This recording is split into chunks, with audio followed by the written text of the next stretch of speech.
इस बातचीत को उस एंड पे लेके जाऊंगा जहां मैं कहूंगा कि नौकरी छोड़ दो, अपना काम करो, बहुत फायदा है। लास्ट टाइम आप नौकरी करते थे अनअकैडमी में लास्ट। हाँ। तो फिर नौकरी छोड़ने के बाद अपना शुरू करना, मेरे से ये सवाल होता है कि यार ललन टॉप क्यों छोड़ दिया? तो आप छोड़ रहे थे तो आपको क्या, आपके दिमाग में क्या थॉट था? जिस दिन मैं टीचर्स डे वाले दिन अनअकैडमी छोड़ रहा था, मतलब मैंने एक वीडियो बनाया मेरी गैलरी में, मैंने किसी को कहीं नहीं दिखाया आज तक। तो वो खुद से वादा था एक तरह का कि आज ये स्थिति है, देख लो ये रूम में सिलन आ रही है, ये मेरे पास सिर्फ एक बेसिक सेटअप है और मैं निर्णय सिर्फ इसलिए ले रहा हूँ क्योंकि मतलब हाँ कुछ पॉलिसी चेंज आया था जिसके चलते अब क्योंकि आप एक ऑर्गेनाइजेशन में काम करते हो तो आपको स्ट्रक्चर्स के हिसाब से चलना पड़ता है, लेकिन मेरा थॉट प्रोसेस कुछ और था, तो वो उस पॉलिसी चेंज को मैं अलाइन नहीं कर रहा था बस। तो हर विध्वंस एक क्रांति को जन्म देता है। दिगराज से एक नाम जोड़ा जाता है दिशा का। हाँ। तो ये दिशा कौन है? हाँ, अब मैं उस पर आज और फिर एक बार क्लैरिफिकेशन दे देता हूँ, मैं बहुत बार दे चुका हूँ। बट ये बताओ सुबह 4 बजे क्यों पढ़ाते हो आप?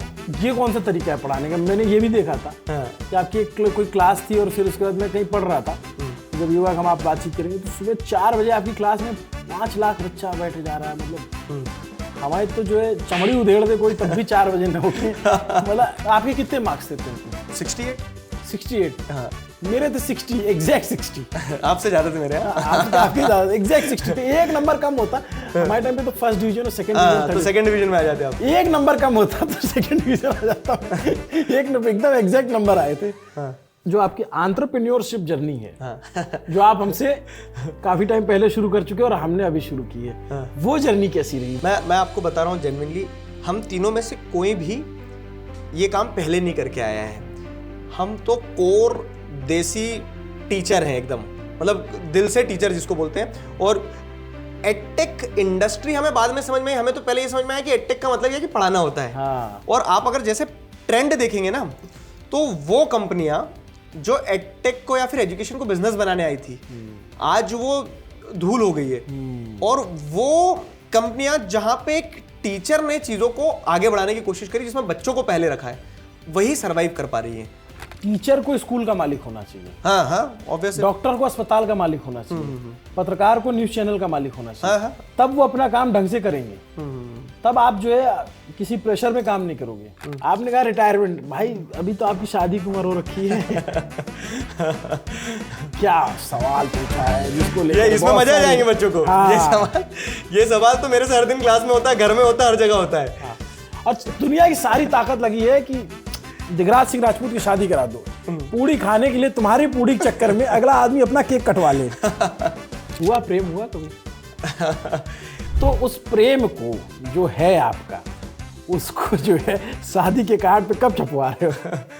जैसे आजकल के जो बच्चे हैं, मतलब यंग एज वाले, इनके तो नए नए शब्दावलियां भी आ गई हैं। अब वो सब समझ लेते हो, डिलुलू सुलुलू ये सब। लोकी मतलब नहीं पता हमें, तो लोकी थॉर वाला पता है। हाँ, तो मुझे भी वही पता था। लोकी मतलब आई लोकी मिस माय स्कूल डेज। तो जब आप किसी चीज को बड़ा नॉस्टैल्जिया फील करके याद करते हो तो वो होता है लोकी। हे भगवान, हम इतना पीछे कैसे जा रहे हैं? चलते चलते मैं कुछ नाम लूंगा, आप उनके बारे में मुझे बता देना, ठीक है? विकास देवी कीर्ति सर को कैसे देखते हो आप? खान सर को कैसे देखते हो? आप उनके काम को देख रहे हो? अवध ओझा सर आपको कैसे लगते हैं? अवध ओझा सर से मैं मिला भी हूँ, खान सर से, और विकास सर से तो मिला नहीं, लेकिन मिलना चाहोगे? बिल्कुल, क्यों नहीं मिलना चाहूंगा। अलग पांडे कैसे लगते हैं? उनसे, वो आपके कॉम्पिटिटर तो नहीं है?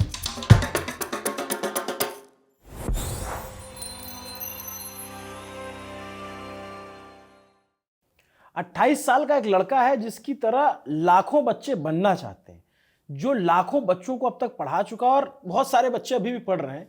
तो हम कहेंगे लड़का, और बच्चे कहते हैं उनको सर या गुरुजी। बहुत कमाल की इनकी जर्नी है और बहुत ही ऑर्डिनरी सा हमारा सेटअप है, लेकिन बहुत ही एक्स्ट्रा ऑर्डिनरी बातें यहाँ होने जा रही है। क्योंकि आप इसको कोई पॉडकास्ट या इंटरव्यू समझने की भूल मत करना। दो हम उम्र टाइप के लोग हैं जो आपस में बातचीत करने जा रहे हैं।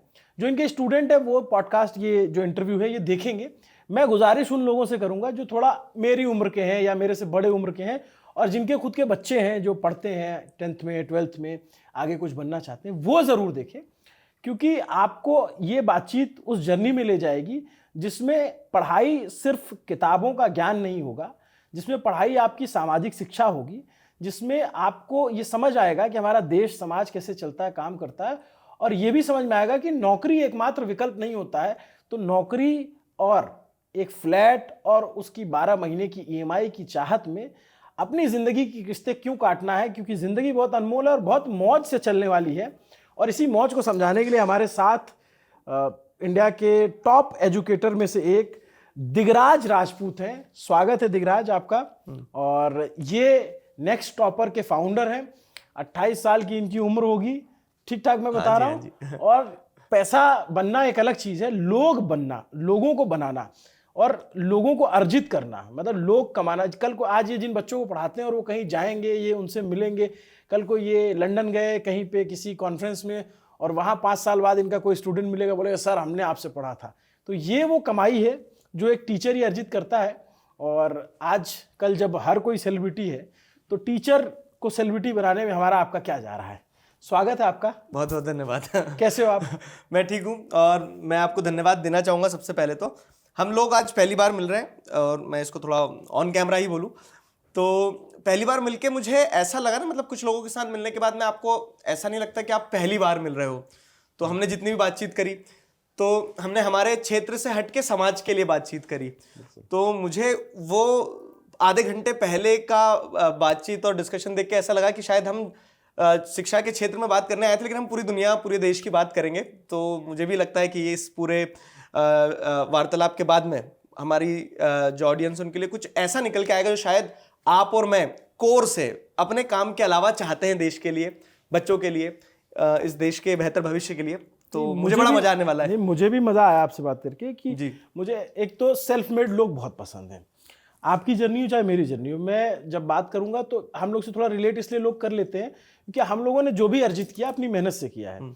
और दूसरी चीज़ ये कि हम सिर्फ अपने लिए नहीं, हम चाहते हैं कि हमारे देश का भला हो। हमारी, जैसे जब मैं आपसे बात कर रहा था तो एज ए एजुकेटर मुझे अच्छा लग रहा था कि आप सोचते हो कि बच्चे जब निकले तो उनके अंदर जो एक जो है सामाजिक शिक्षा अच्छी हो, सिर्फ किताबों का ज्ञान ना हो, वो अपने कंट्री के लिए, अपनी सोसाइटी के लिए कुछ सोचे।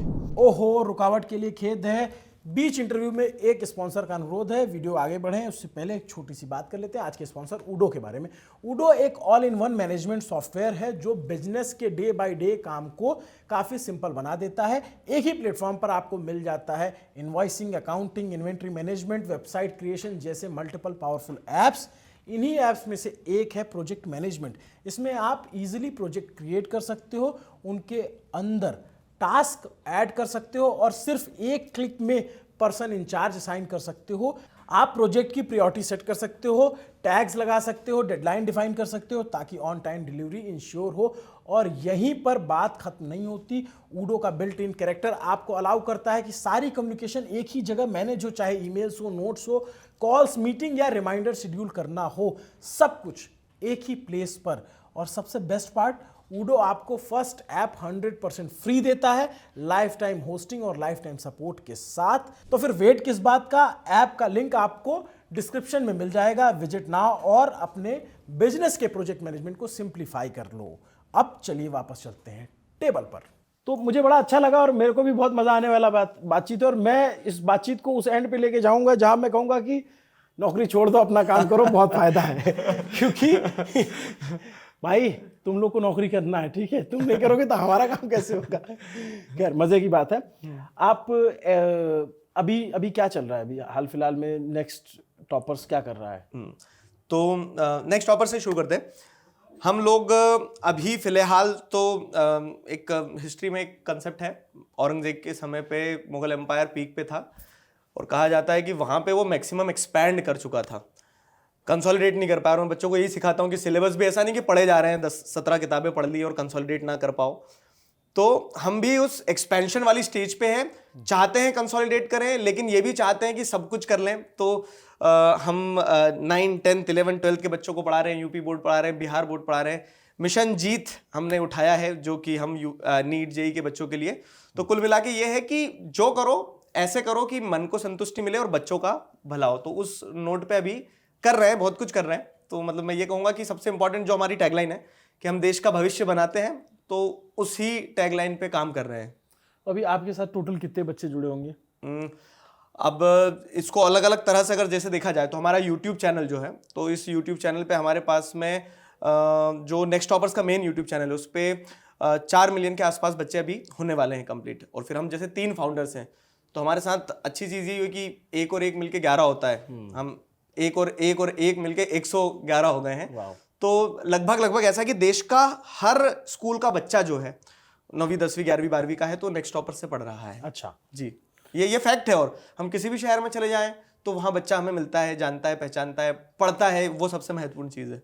अच्छा, मजे की बात ये है कि अगर आप ये इंटरव्यू देखते चलेंगे तो आप भी नॉस्टैल्जिया में जाएंगे, क्योंकि मैं जब 9th 10th 11th की बात आती है तो मेरे दिमाग में बहुत सारे खुरपेच होते हैं और हम सोचते हैं कि जब हम इतने बदमाश थे तो आजकल का बच्चा तो मतलब मैं कहता हूँ कि हम लोग जब पैदा हुए तो वो गीगाबाइट के साथ पैदा हुए दिमाग में, अब ये टेगाबाइट वाले और उसके ऊपर वाले हैं, ये तो बहुत ही खुरापाती होते होंगे और एक्सट्रीम टैलेंटेड होते होंगे, क्योंकि इनके पास सोचने की क्षमता ज़्यादा है, इनके पास रिसोर्सेज ज़्यादा हैं।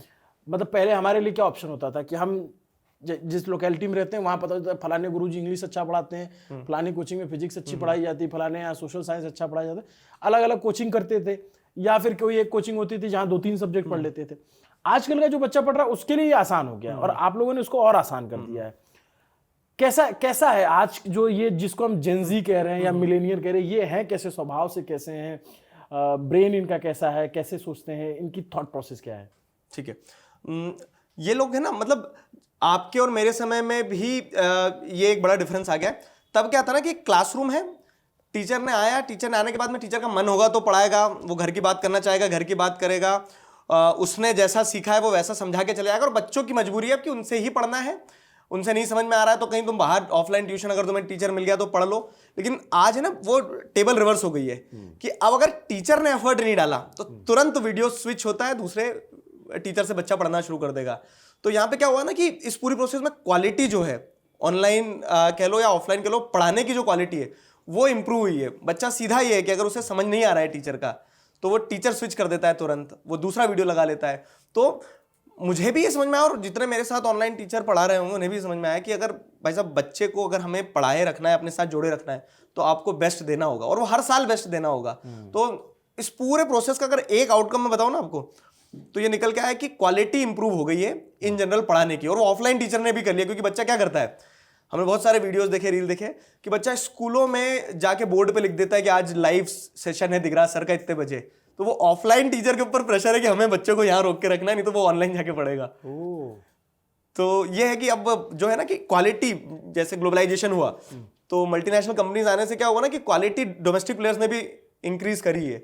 तो वो चीज एजुकेशन में हो गई कि ऑनलाइन एजुकेशन से अब ऑफलाइन पढ़ा रहा टीचर भी मक्कारी नहीं करेगा, वो भी बेस्ट देगा, ऑनलाइन टीचर भी अच्छा पढ़ाएगा। तो आपके ऐप भी है? हाँ जी, ऐप है नेक्स्ट टॉपर्स का, जिसपे हम ऐप पे बच्चे को जो बच्चे कह सकते हैं रेगुलर लाइव क्लासेस चाहते हैं वो ऐप पे पढ़ते हैं, और नहीं तो यूट्यूब पे, मैं जैसे यूट्यूब पे 2019 से पढ़ा रहा हूँ। अच्छा। मैंने एक चैनल पे पढ़ाया, दूसरी कंपनी में पढ़ाया, फिर तीसरा हमने नेक्स्ट टॉपर्स हमारा बनाया।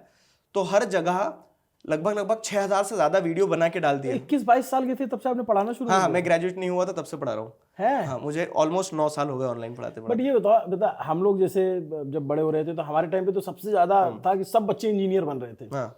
सबके पिताजी का डंडा चल रहा था या घर वाले आसपास कह रहे थे इंजीनियर, इतना क्रेज था कि हर मोहल्ले में इतने इंजीनियर हो गए थे कि ऐसा लग रहा था कि जो है अगर प्रधानी का चुनाव हो जाए तो कोई इंजीनियर ही जीतेगा। तो उस टाइम पत्थर मारो तो इंजीनियर को लगना है वैसा। तो ऐसा क्या हुआ कि एजुकेटर बनने की सोची कि चलो टीचिंग, मतलब टीचर को बड़ा हिकारत की नजर से देखा जाता है ना, यार अच्छा कुछ नहीं है तो चलो जब मास्टर जी पढ़ा लेते हैं, 4 बच्चों को पढ़ा के खर्चा निकाल लेते हैं। मतलब सोसाइटी टीचर को बहुत नेगेटिव प्रॉब्लम ये है हमारी सोसाइटी की। मैं बार बार ये कई बार कहता हूँ कि IAS IPS या फिर कोई बहुत बड़ा आदमी या किसी और फील्ड को उसको बड़ा तवज्जो दिया, टीचर को लगता है अच्छा बेचारे गुरुजी माँ साहब, या फिर अच्छा कुछ नहीं कर रहा है तो कहते हैं अच्छा उनका लड़का तो कोचिंग पढ़ाता है, ऐसे उसके खर्चे निकल जाते हैं। मतलब सोसाइटी भी आपको, क्योंकि अगर हमारी सोसाइटी ने शिक्षक को अगर वो तवज्जो दी होती ना तो जो शिक्षा व्यवस्था हमारी है ना वो बहुत अच्छी होती है आज के टाइम पे। अगर उसको वो पे स्केल दिया होता, अगर उसको उस तरीके का मुझे कई बार मैंने किसी का सुना, उसने कहा कि भाई जैसे इंडियन एडमिनिस्ट्रेटिव सर्विस है ऐसे इंडियन टीचर सर्विस भी होनी चाहिए थी। तो और आपकी एजुकेशन क्वालिटी वैसे माहौल में कैसे चुना कि यार टीचर ही बन जाते हैं? मतलब पहली चीज तो क्या है ना कि कोई भी चॉइस से टीचर नहीं बनता है। मतलब आप किसी भी टीचर से उठा के पूछ लेना, किसी ने ये सोचा नहीं था कि मुझे टीचर बनना है इसलिए मैं टीचर बना हूँ। मेरे साथ भी वही केस है। मतलब वो मुन्ना भैया का डायलॉग है कि शुरुआत जो है मजबूरी में की थी, अब मजा आ रहा है। तो वही हमने भी किया। मैं जब भोपाल आया था अपने ग्रेजुएशन के लिए अपना घर छोड़ के, तो ये थी कि सारा वो था कि आपको अपने खर्चे खुद निकालना है, अपनी पढ़ाई भी करना है। सिविल सर्विसेज के नाम से आया था। तो पहले साल तो जैसे तैसे घर से जो पैसा आया उसमें काम चला लिया। फिर दूसरे साल से ये समझ आ गया था कि अब अपने को खुद का खर्चा खुद निकालना है। तो मैं सिर्फ पढ़ा सकता था। अपने जब स्कूल में था ना, तो 9th-10th से ही पढ़ाना शुरू कर दिया था। गली मोहल्ले के बच्चे पकड़ लिए, उन्हें पढ़ा दिया, तो 200 400 500 रुपये इकट्ठे करके अपना खर्चा चल जाता था। तो वही मैंने ग्रेजुएशन में भी किया, भोपाल में रहते रहते, कि एक ऑफलाइन कोचिंग में पढ़ाना शुरू कर दिया। तो दिन में पढ़ाई वढ़ाई होती थी और शाम में जाके मैं 4 घंटे कोचिंग में पढ़ाता था। तो 2nd ईयर पढ़ाया, 3rd ईयर पढ़ाया, ग्रेजुएट होने लगे तो फिर ये समझ में आया कि यार 6,000-7,000 रुपये जो मिलता था उससे काम नहीं चलेगा, तो कुछ और भी करना चाहिए। तो फिर मैंने रेंडमली सर्च कर लिया कि जॉब्स नियर मी। 2019 में तब ऑनलाइन नहीं था इतना, और खास करके जो सोशल साइंस मैं पढ़ा रहा हूँ ये तो बिल्कुल कोई नहीं पढ़ाता था। मैथ साइंस पढ़ते थे लोग ऑनलाइन भी, और टीचर भी थे पढ़ाने वाले। मैं सोशल साइंस का पहला टीचर था 2019 में जिसने वीडियोस बनाना चालू किए। तब मैग्नेट ब्रेन्स करके एक चैनल था, उस पर पढ़ाना शुरू किया था। तो वहाँ से वीडियो डालना शुरू कर दिया। और वो ये होता है कि अगर इंटेंट होता है, मतलब वो ये कि आपकी नीयत जो है वो ये तय करती है कि आप किस तरफ जाओगे। तो इंटेंट ये था कि बस पढ़ाना है। तो हमने बहुत अच्छे से, मतलब जैसे ज्योग्राफी की जो किताब है, मुझे अभी भी ध्यान है, जो पहली बार मैंने ज्योग्राफी से पढ़ाना शुरू करा था 10वीं, उसमें 135 वीडियो बनाए थे और पूरा एक एक टॉपिक बहुत डिटेल में व्हाइट बोर्ड पे पढ़ाया था। तब तो स्मार्ट बोर्ड भी नहीं थे, तो व्हाइट बोर्ड पे हाथ से लिख के पढ़ाया था। और वो सब पढ़ाने के बाद में सब सेटिस्फेक्शन फील होता था और बच्चे फिर देखते चले गए। और फिर जब कोविड आया 2020 में, तब वो वीडियोस व्हाट्सएप चैनल पे शेयर होना शुरू हुए, स्कूल्स बंद थे। तो ऐसे करके क्या है ना कि टीचिंग कभी चूज नहीं करी थी, मैं तो बस करता चले गया, जो सामने आता चले गया। और फिर वहां से वो वीडियो फटना शुरू हो गए। तो एक निर्णय आया, मतलब एक पॉइंट ऐसा आया था कि यार टीचिंग तो आप कर रहे थे ना एज ए साइड प्रोफेशन, अब क्या करना है जीवन में आगे। तो मैंने सोचा कि जब ये प्रोफेशन इतना आगे तक ले आया तो यही आगे भी ले जाएगा। तो फिर फुल टाइम टीचर होना तय कर लिया। और आज ये स्थिति पता है, आज ऑनलाइन एजुकेशन के बाद में बच्चे ऑप्ट करते हैं, मतलब ऐसे कमेंट्स करते हैं, मेल करते हैं कि हमें टीचर बनना है। तो वो एक बहुत अलग सेटिस्फेक्शन है कि आप, और कहीं गलत भी नहीं है अगर आप एक प्रोफेशन को उस पोटेंशियल तक ले जा सकते हो कि आज हम देश के लाखों बच्चों को पढ़ा देते हैं एक जगह से, तो हर बच्चा टीचर बनना चाहेगा। कितने, मतलब आप किसी से बचपन में पूछो क्या बनना है, डॉक्टर बनना है, इंजीनियर बनना है, टीचर बनना कोई नहीं कहता। कोई नहीं कहता है। ये मतलब अगर ऐसा आपके बच्चे कह रहे तो ये बहुत बड़ी मतलब बहुत बड़ी बात है। और इसके लिए तो आप बधाई पात्र हैं, आपको बहुत ढेर सारी शुभकामनाएं। मुझे लगता है कोविड के टाइम ये ऑनलाइन टीचर्स की दुनिया के लिए एक बड़ा रेवोल्यूशन रहा। जी हाँ। बहुत सारे टीचर जिनको हम जानते थे कि बहुत अच्छा पढ़ाते हैं, लेकिन वो मासेज में उतने पॉपुलर नहीं थे। बट जैसे एक सवाल मेरे से बहुत पूछा जाता है, मैं भी आपसे पूछ लेता हूँ कि लास्ट टाइम आप नौकरी करते थे अनअकैडमी में। अनअकैडमी लास्ट, हाँ। तो फिर नौकरी छोड़ने के बाद अपना शुरू करना, मेरे से ये सवाल होता है कि यार ललन टॉप क्यों छोड़ दिया। हाँ। तो आप छोड़ रहे थे तो आपको क्या, आपके दिमाग में क्या थॉट था? क्योंकि देखो मैं ये मानता हूँ कि कहीं पहुंचने के लिए कहीं से निकलना पड़ता है। हाँ, तो चैलेंजिंग था। चैलेंजिंग ऐसा था कि उस समय तो क्या हुआ ना, और मैंने अनअकैडमी छोड़ा था टीचर्स डे वाले दिन। अच्छा। और जिस दिन मैं टीचर्स डे वाले दिन अनअकैडमी छोड़ा था, मतलब मैंने एक वीडियो बनाया मेरी गैलरी में, मैंने किसी को कहीं नहीं दिखाया आज तक। तो वो खुद से वादा था एक तरह का कि आज ये स्थिति है, देख लो ये रूम में सिलन आ रही है, ये मेरे पास सिर्फ एक बेसिक सेटअप है। और मैं निर्णय सिर्फ इसलिए ले रहा हूँ क्योंकि मतलब हाँ कुछ पॉलिसी चेंज आया था जिसके चलते, अब क्योंकि आप एक ऑर्गेनाइजेशन में काम करते हो तो आपको स्ट्रक्चर्स के हिसाब से चलना पड़ता है। लेकिन मेरा थॉट प्रोसेस कुछ और था, तो वो उस पॉलिसी चेंज को मैं अलाइन नहीं कर रहा था बस। तो हर विध्वंस एक क्रांति को जन्म देता है। बस, तो वो कुछ वैसे ही था। हाँ। तो उस पॉलिसी चेंज से अलाइन ना होते हुए मैंने ये तय कर लिया कि, और उस समय की मैं बात बताऊं आपको, मैंने उसी समय अपना घर जो है वो ये कैलकुलेशन लगा लिया था कि हाँ इतनी इतनी किस्तें जा सकती है, इतनी इतनी किस्तों में मैं अपने घर अगर खरीद रहा हूँ तो उसका किस्तें भर सकता हूँ। और वो सारा कैलकुलेशन लगा के बोल दिया था कि ठीक है घर ले लेते हैं। वो नौकरी चलेगी तो, और बड़ा एक भाव वो था कि कैसे। और मैं बता रहा हूँ उसके बाद में जो मैंने अपने यूट्यूब चैनल पे काम किया, दिन रात काम किया है और लाइव सेशंस लिए, वो इस डर में कि उतना पैसा आपको एटलीस्ट यूट्यूब एड रेवेन्यू से तो मीट आउट करना है। इतना रिलेट कर रहा हूँ ना मैं आपसे, इतना रिलेट कर रहा हूँ कि मैं क्या बताऊँ। हाँ ठीक है, बताओ। तो वो एक मतलब कॉल था, लेना था, कॉल ले लिया और वो सारे कैलकुलेशन बिठाए कि मतलब उस समय तक तो नेक्स्ट टॉपर्स के बारे में सोचा भी नहीं था हमने। तो मेरे 2 पार्टनर भी अपना अपना अलग कर रहे थे, मैं भी अपना, ये था अनअकैडमी छोड़ के अब सिर्फ यूट्यूब पे बच्चों को पढ़ाना है। और वो कैलकुलेशन थी दिमाग में कि एटलीस्ट इतना कर लें EMI निकला है। और बस शुरू कर दिया। तो वो कॉल लेना पड़ती है, वो हर इंसान के जीवन में, जैसे आप रिलेट कर रहे हो ना, तो हर इंसान के जीवन में पॉइंट आता है। बस आंखों के सामने चल रहा है मेरे। वो वीडियो मुझे दे देना आप, जो है अगर दे दोगे तो हम लगा देंगे जी। बट यही है, मतलब ये लर्निंग तो है ही कि हाँ, अगर आपको कुछ करना है और अपनी फील्ड से आप हो और आपको लगता है कि आप में काबिल, पहली चीज ये सोच लो कि हमारा 2 टाइम का भोजन चल जाएगा, हमारे घर का जो है जो जरूरतें हैं वो पूरी हो जाएंगी, तो देन गो फॉर इट। अगर अभी रिस्क नहीं लिया तो फिर कब लोगे? कभी नहीं लगे। तभी आप देखो, आप इतनी बड़ी कंपनी आज बना दी। आपके दोनों पार्टनर कहाँ से हैं, आप क्या नाम है? हाँ, तो जैसे शोभित निर्वाण है, वो यहीं दिल्ली से हैं, और प्रशांत किराड़े वो राजस्थान से हैं। और हम तीनों, मैं आपको बड़े मजे की बात बताता हूँ नेक्स्ट टॉपर्स कैसे बना। जैसे हम बैठे आज पहली बार मिले ना, तो मैं अपने पार्टनर से पहली बार मिला और हमने तय कर लिया था कि हम नेक्स्ट टॉपर्स साथ में बनाने वाले हैं। मैं सोशल साइंस पढ़ाता हूँ, शोभित मैथ्स पढ़ाते हैं, और प्रशांत जो है वो साइंस पढ़ाते और हैं। नाम कहाँ से आया नेक्स्ट टॉपर्स? हाँ, इसकी भी बड़ी मजेदार कहानी है कि नाम तो बहुत बाद में बना, पहले ये तय करना था कि हमें मिलना है। तो हम मैं एक इवेंट में आया था Shri Ram college of commerce में, शोभित भी वहाँ उस इवेंट में थे, और प्रशांत और शोभित की पहले बात हो चुकी थी 1-2 बार। तो उन्होंने तय करा कि दिगराज सर भी आ रहे हैं, तो अपन तीनों मिलते हैं, लेट्स डिस्कस कि अगर कुछ बन पाता है तो हम तीनों कनॉट पैलेस पे एक कैफे में बैठे और हमने बातचीत करी, और वो पहले इंटरेक्शन में वाइब मैच हो गई कि यार हम तीनों एक साथ आ सकते हैं। बच्चा अलग अलग जगह तीनों से पढ़ ही रहा था, तो तीनों एक साथ आ जाएंगे ना, तो उससे क्या होगा ना कि बच्चे को एक जगह पे मिल जाएगी सारी चीजें। और तीनों का क्योंकि थॉट प्रोसेस वही था कि बच्चा सबसे पहले, तो ये तय करके जब बाहर निकले ना कैफे से कॉफी पी के, तो ये तय हो गया था कि अपने को साथ में कुछ करना है। अब साथ में कुछ करना है, क्या करेंगे? तो वही रात में कॉल्स पे बैठते थे, क्योंकि तीनों अलग अलग जगह है, जूम पे बैठ के क्या नाम रखें। तो मुझे मतलब ऐसा नाम, जैसे इसमें क्या है ना, नेक्स्ट मैंने रखा, टॉपर्स इन दोनों में से किसी ने डिस्कस करके, तो ऐसा बहुत चर्न आउट करके फिर नाम निकाल लिया। और वो बड़ा रिलेट हुआ कि पहले ऑब्जेक्टिव हमारा ये था कि हर व्यक्ति क्या करता है ना, कि जो टॉपर है, जैसे ऑफलाइन इंस्टीट्यूट्स में भी टॉपर्स का बैच अलग बनता है, तो क्यों ना हर बच्चे को अब अगला टॉपर बनाया जाए। तो मतलब उसके पीछे फिलॉसफी ये निकल के आई और बड़ा अच्छा लगा, और नाम रख दिया, बच्चों को भी बहुत पसंद आया। तो ऐसे करके नेक्स्ट टॉपर्स बहुत, अक्टूबर में हम मिले, नवंबर में कंपनी रजिस्टर करके हमने दिसंबर में एक तरह से पहला कोर्स आ गया था हमारा अभय, और वो next toppers was the next big thing type की चीज हो गई थी, खास करके 10वीं के बच्चों में, क्योंकि हमने पहले सिर्फ 10वीं के बच्चों को पढ़ाया था। अच्छा। फिर सब्सिक्वेंटली 9वीं। भाई एक बात बताओ, आपने 10वीं की पढ़ाई को इतना भयंकर हवा बना दिया। मैं देखता हूँ 10वीं का बच्चा, 10वीं पढ़ोगे नहीं तो जो है तुम थक जाओगे, इस टाइप का माहौल हो गया है। 10वीं पे इतना क्यों फोकस है? 10वीं वो पॉइंट है जहां से कोई अलग अलग स्ट्रीम्स ले रहे हैं, उसके बाद में स्ट्रीम्स के हिसाब से वो ये तय करेंगे कि ग्रेजुएशन क्या करना है, वो सारा सब कुछ। और मुझे लगता है कि वही 10वीं के बाद से ही बच्चा कहीं ना कहीं अपने आप में थोड़ा मैच्योर होना शुरू होता है। तो हमारा ऑब्जेक्टिव कहीं ये नहीं कि 10वीं के पेपर से दुनिया बदल जाएगी। आपके कितने परसेंट थे अब कोई नहीं पूछ रहा है, मेरे कितने परसेंट थे अब कोई नहीं पूछ रहा है। लेकिन ये हुआ है कि अगर हमने 10वीं के बच्चों को मेहनत करना सिखा दिया है, तो आगे का रास्ता उसके लिए सरल हो जाएगा। आप देखिएगा, और क्या होता है ना, 11वीं में रोने निकल जाते हैं बच्चों के, कि जिन्होंने सोचा कि बहुत आसान है जेईई, बहुत आसान है नीट, कर लेंगे ऐसा, तो 10वीं तक अगर मेहनत नहीं करके आते तो 11वीं में उनको समझ में आता है कि पढ़ाई यहाँ से शुरू हो रही है।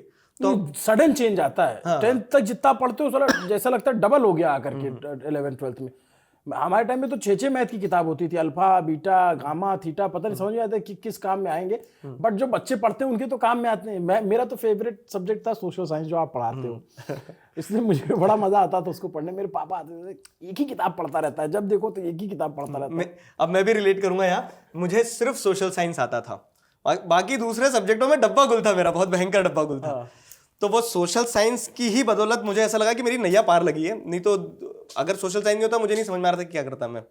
और मतलब टीचर भी, अच्छा एक चीज और मुझे इंटरेस्टिंग आप में लगी कि टीचर भी जो ज्यादा पॉपुलर होते हैं, या तो हिंदी के हैं, या तो इंग्लिश के हैं, या तो मैथ्स के हैं, या तो साइंस के हैं, सोशल साइंस का टीचर इतना पॉपुलर होगा, ये बहुत अनोखी बात है। तो ये इंटरेस्टिंग लगा मुझे।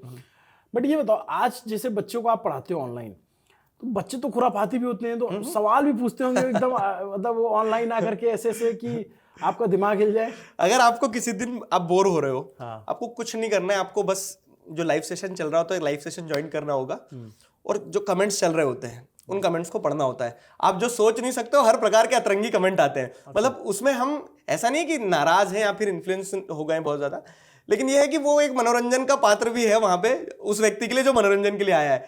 तो निशा क्या अपना नंबर दे सकती हो, तो वो आपस में चैट में दोस्तियां हो रही है, और उसके बाद में दूसरी चीज क्या है ना, फेक कैरेक्टर भी बन के आते हैं। जैसे अभी क्या हुआ था बीच में, नंबरों का बहुत सिलसिला चला था कि हमारे नंबर कुछ बच्चों तक पहुंच गए। अच्छा। तो वो नंबर पहुंचने का क्या तरीका है कि उन्होंने सुपर चैट पे वो बना लिया, एक आईडी बना लिया कि शोभित निर्वाण नाम लिख लिया या प्रशांत किराण नाम लिख लिया। वो बोलते कि यार दिगराज सर आपका नंबर नहीं लग रहा है, आपका नंबर मुझे दे सकते हो क्या। तो मतलब वो फेक वो बनने की कोशिश करना, तो अलग अलग प्रकार से। और इसीलिए मैं कहता हूँ बहुत तेज है लौंडे, बहुत तेज है। और वो फिर मजाक मस्ती चलती रहती है। तो क्लास में माहौल जो रहता है ना, लेकिन ऐसा रहता है कि हाँ आप इंजॉय कर रहे हो। कभी भी एक हमारे सेशंस होते हैं तो 6-6 घंटा भी लाइव पढ़ाते हैं एग्जाम टाइम में। अच्छा। पूरा लाइव चलता है, लेकिन 6 घंटा भी बच्चा पढ़ता है। क्यों? क्योंकि वो पढ़ाई के साथ मजा भी कर रहा है, तो वो चलता रहता है। नहीं, जिसे मैं देखता था एक मैम ऑनलाइन पढ़ा रहे थे, तो एक बच्चा कहते हैं मैम आज आपकी लिपस्टिक बहुत अच्छी लगी हुई है। क्योंकि वो हमारे टाइम पे क्या होता, डरते थे हम कि अगर हमने पीछे से भी कुछ बोला, धीरे से नीचे करके सर बोला, तो पता चल जाएगा इसने बोला है, नहीं होगा तो बगल वाला बता देगा। अब क्या है कि अभी आपको पता ही नहीं चल रहा है किस नाम से पढ़ रहा है वो, तो वो कुछ भी कमेंट कर देगा। ऐसा भी तो करते होंगे। हाँ, मैं आपको एक मजेदार चीज बताता हूँ। अब वो देखिए क्या है कि एक दिशा नाम का कैरेक्टर इन लोगों ने इमेजिनरी बनाया, वो है कुछ नहीं एक्चुअली। हाँ, ये दिशा भी तो बहुत पॉपुलर है। हाँ। दिशा जैसे बोलते हैं कि दिगराज का मतलब होता है सभी दिशाओं का राजा। हाँ। और दिगराज से एक नाम जोड़ा जाता है दिशा का। हाँ। तो ये दिशा कौन है? हाँ, अब मैं उस पर आज और फिर एक बार क्लैरिफिकेशन दे देता हूँ। मैं बहुत बार दे चुका हूँ। ये सिर्फ एक क्लास में मैंने कहा कि सही दिशा में चला करो, और मेरे 2 जो पार्टनर्स हैं उन्होंने बोल दिया कि दिशा कौन है। तो वहां से तुल पकड़ ली इस चीज ने कि कोई तो है दिशा करके।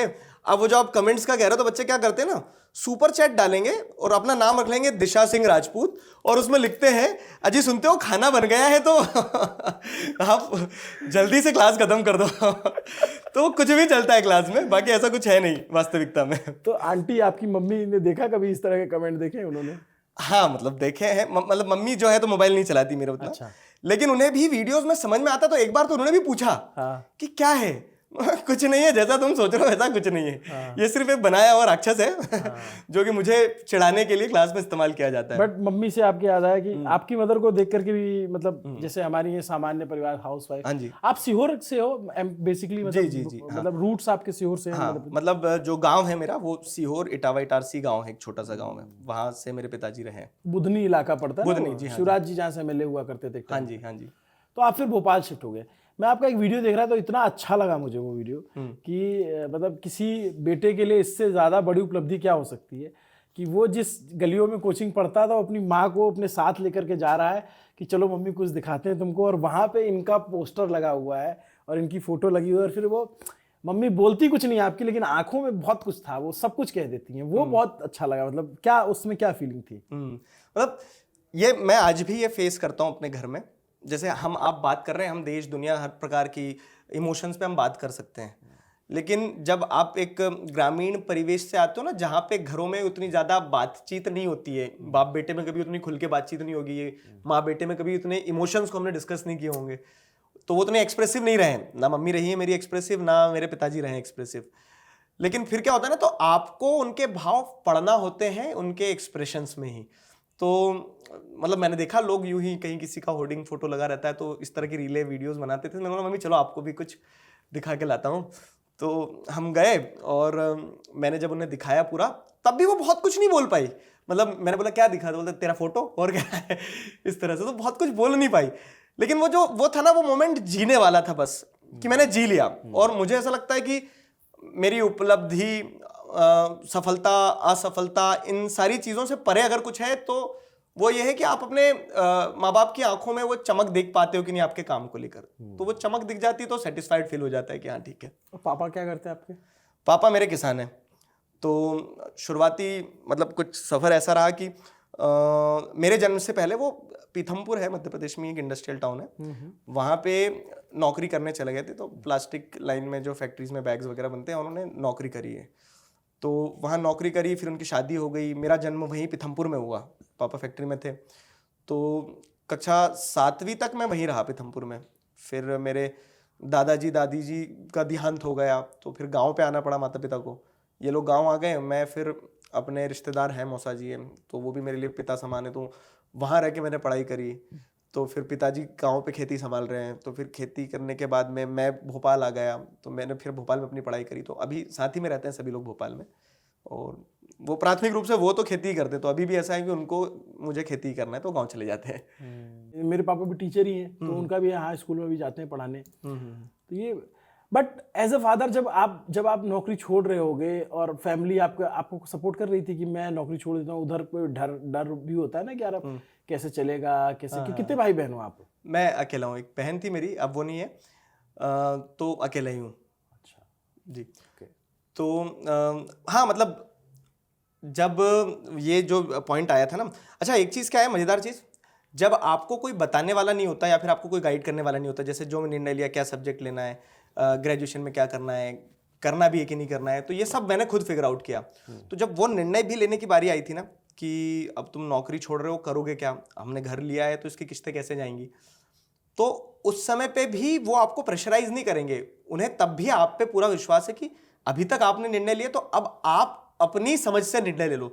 मतलब मुझे ध्यान है अभी भी, मैं अपने पिताजी के साथ जब ये नौकरी छोड़ने वाले निर्णय पे बातचीत करी, घर पे बताया कि वो तो छोड़ना पड़ेगा, आगे क्या करेंगे मुझे भी नहीं पता है, खुद फिगर आउट करना पड़ेगा, तो उन्होंने सिर्फ एक चीज़ बोली थी कि यार हमारे को तो इतनी समझ में नहीं आती है, तू तेरे हिसाब से देख लेना, कि लग रहा है तो कर लेना।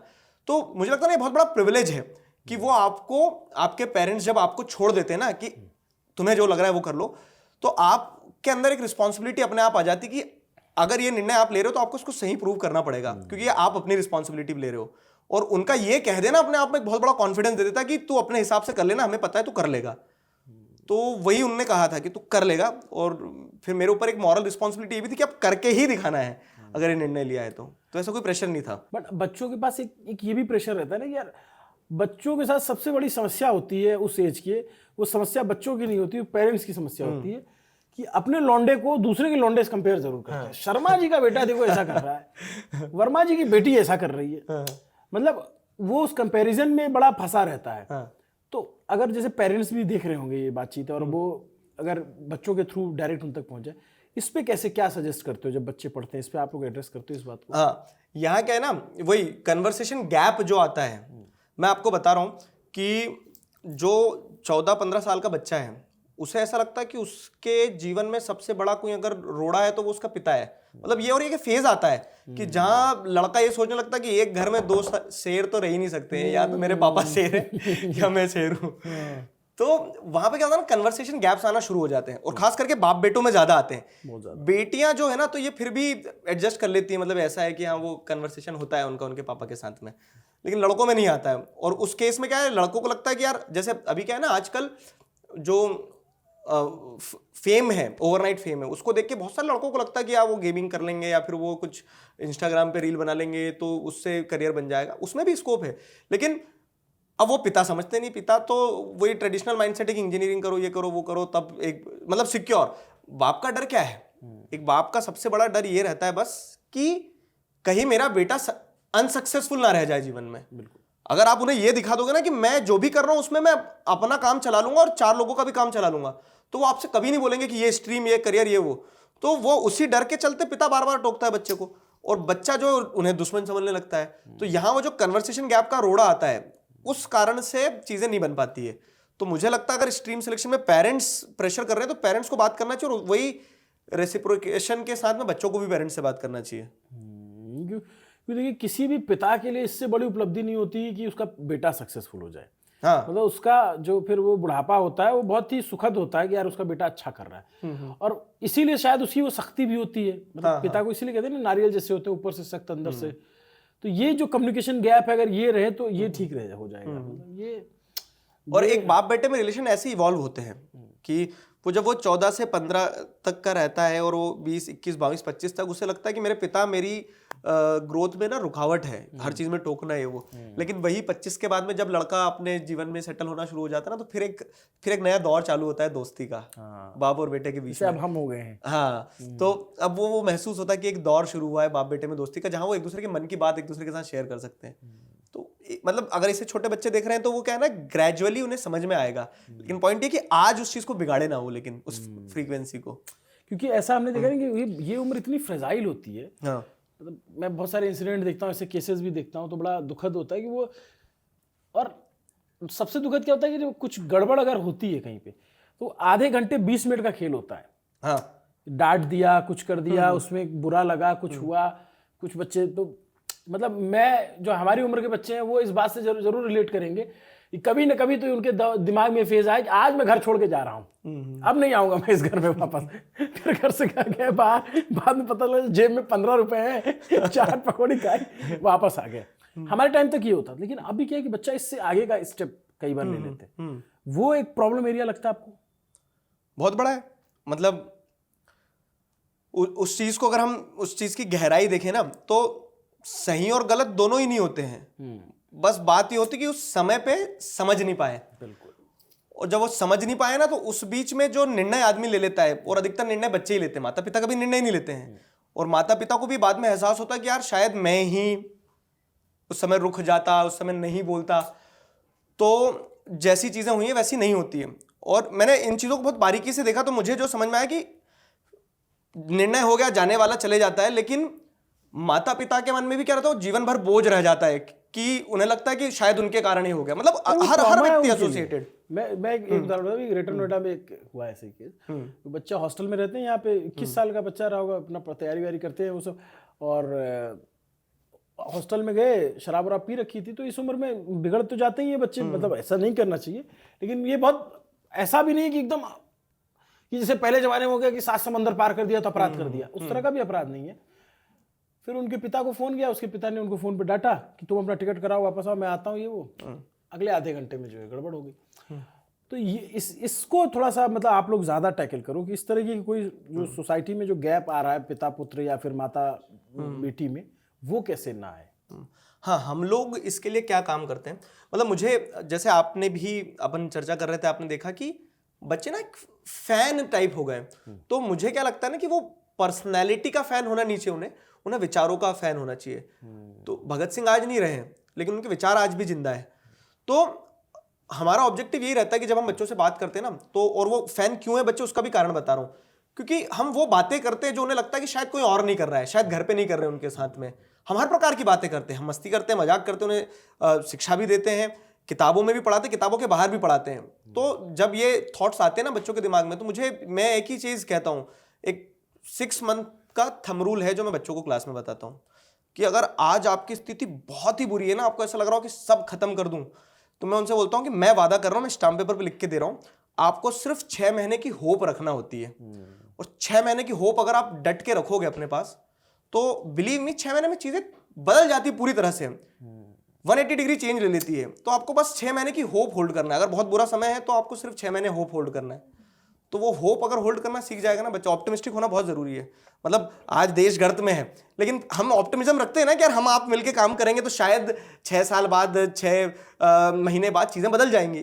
तो वही ऑप्टिमिज्म बच्चों को रखना है बस। तो ये मतलब सिखाते हैं क्लासेस में, सिर्फ पढ़ाई के अलावा, मतलब सिर्फ पढ़ाई नहीं होती, बियॉन्ड बुक्स भी पढ़ाते हो? बियॉन्ड बुक्स पढ़ाते हैं। इनफैक्ट जो हमारा चैनल है सोशल ब्रेन्स, वो इस थॉट के साथ ही शुरू किया है कि उसमें मैं, क्या है उस चैनल पे? उस चैनल पे जैसे अगर आप देखेंगे तो अभी लेटेस्ट हमने आगरा मेंटल हॉस्पिटल में जाके ये बात करी कि मेंटल इलनेस भी वैसी है जैसे हमारा हाथ में अगर घाव लग गया तो उसको ठीक किया जा सकता है। लेकिन हम पागल खाना सुनते समय क्या लगता है कि लोगों करंट ही लगा रहे होंगे वहां पे, तो हाथ पैर बांध के रखे होंगे, लोग चिंगाड़ रहे होंगे, लेकिन ऐसा नहीं है। तो वो हकीकत बताई। तो मतलब उस चैनल, इसका कंटेंट बनाया, वीडियो? हाँ, वीडियो बनाया, इस पे ग्राउंड रिपोर्टिंग करी है। और आपको देखने वाला कौन है? बच्चे? नहीं, ये तो कोई भी देख सकता है, बट बच्चे देखते हैं? हाँ, बच्चे, क्योंकि अब मेजर ऑडियंस बच्चे हैं। तो आप इतना जरूरी काम कर रहे हो, इतना अद्भुत काम किया आपने। मैं समझ गया आपने उस वीडियो में क्या दिखाया होगा। अब आप सोचो कि उस बच्चे से, उस वीडियो से भी आप अपने बच्चों को पढ़ा रहे हो। पता नहीं आपको ये आपके टीम ने बताया नहीं बताया, क्योंकि आमतौर पे अगर वो वीडियो कोई बच्चा देखेगा, छोटा बच्चा, जिसपे मैं अभी आगे बात करने वाला हूँ आपसे, जो हमारी एजुकेशन पॉलिसी में उसमें प्रॉब्लम है, अगर उस वीडियो को देख लेगा, उसको अगर उस उम्र में ये समझ डेवलप हो गई कि ये एक बीमारी है और इस बीमारी को बहुत प्यार से टैकल करना होता है, बहुत ही, क्योंकि ये बहुत ही उनको बहुत केयर चाहिए होता है, उनको बहुत ज़्यादा अफेक्शन चाहिए होता है, तब जाकर के ऐसे लोग ठीक होते हैं। अगर आपका बच्चा ये समझ जाता है तो सबसे अच्छी बात पता है क्या होगा? वो बच्चा ऐसे सड़क चलते हुए किसी बीमार आदमी को जो सड़क किनारे चल रहा है उसको नहीं बोलेगा पागल जा रहा है। उसके अंदर एक एम्पैथी आ जाएगी। मतलब दैट्स यू आर डूइंग। ये काम अगर आप कर रहे हो तो ये बहुत अच्छा कर रहे हो, और आप इस तरह के काम और करो। क्योंकि मैं आपसे इस पे ही आने वाला था कि जो सोशल जो हमारा एजुकेशन सिस्टम है उसमें प्रॉब्लम आपको समझ में आती है कि प्रॉब्लम कहाँ पे है? बहुत बड़ी प्रॉब्लम्स है। मतलब मैं तो इनफैक्ट अगर जैसे प्रॉब्लम लिखना चालू कर देना तो इतनी सारी प्रॉब्लम है। मुझे पता है एजुकेशन सिस्टम से ज़्यादा पहले एक प्रॉब्लम जो समझ में आ रही है ना, आज के बच्चों के माइंडसेट में है। मतलब आज का बच्चा, मतलब ऐसा बोलना नहीं चाहिए कैमरे में, लेकिन निहायती रूप से क्या हो चुका है ना, आलसी हो चुका है। सपने बहुत बड़े बड़े देखेगा लेकिन काम कुछ नहीं करेगा। जो आप कह रहे हो वो एम्पैथी खत्म हो गई है। हर चीज को बस इंस्टाग्राम पे स्क्रॉल करना है, जो मन में आए वो कमेंट कर देना है। वो एक सोशल रिस्पॉन्सिबिलिटी भूल गया है।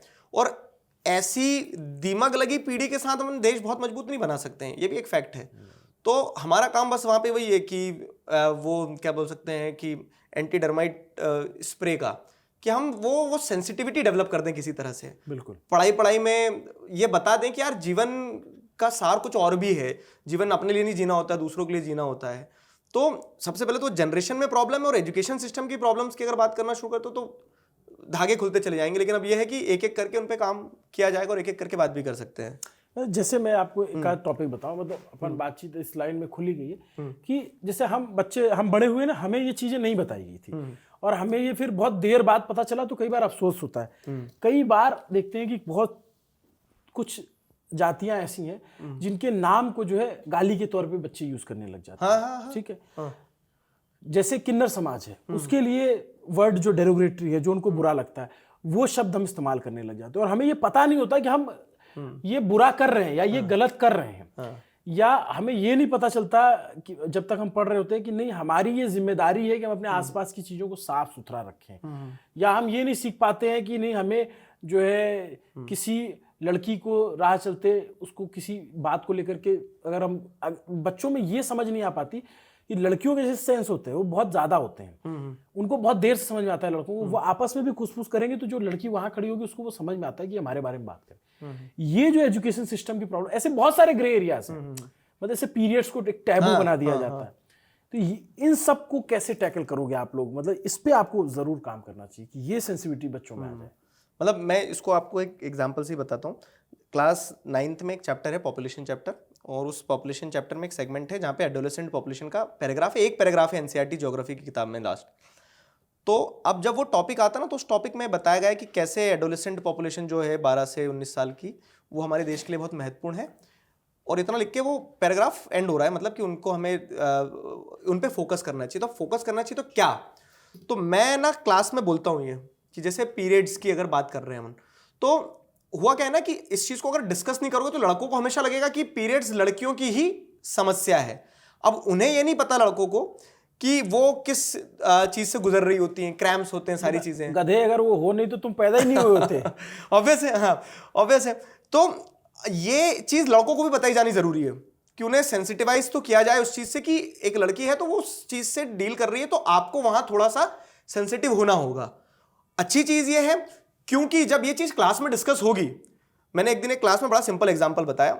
बच्चे मुझसे, लड़के बोलते हैं कि यार सर आप लड़कियों को फेवर करते हो, मतलब ऐसा होता है कि चलो लड़कियां शाबाश, अब गधे लड़कों और करना चाहिए। तो उनका एक सटायर के फॉर्म में मैंने कहा, उनका कहना कि ये लड़कों के साथ डिस्क्रिमिनेशन है। मैंने एक सिंपल फैक्ट बताया कि तुम एक कॉम्पिटिटिव एग्जाम की तैयारी कर रहे हो, मान लो जेईई की, तुम्हारे पास 365 दिन है। एक लड़की कॉम्पिटिटिव एग्जाम की तैयारी कर रही है, तो हर महीने अगर उसके पीरियड आ रहे हैं तो 4 दिन, 4 × 12 48 हो गया, 48 मतलब 1.5 महीना। 1.5 महीने वो उस चीज से गुजर रही है जहां उसको क्रैम्प्स हो रहे हैं, जहां उसके मूड स्विंग्स हो रहे हैं, लेकिन वो एग्जाम की तैयारी वो भी कर रही है। दोनों सेम 1 साल का समय ले रहे हैं। तो हम ये नहीं बोल रहे कि लड़कियों के लिए नंबर परसेंटेज कम कर दो, लेकिन हमें सेंसिटिव होना होगा कि शायद उसका स्ट्रगल ज्यादा है।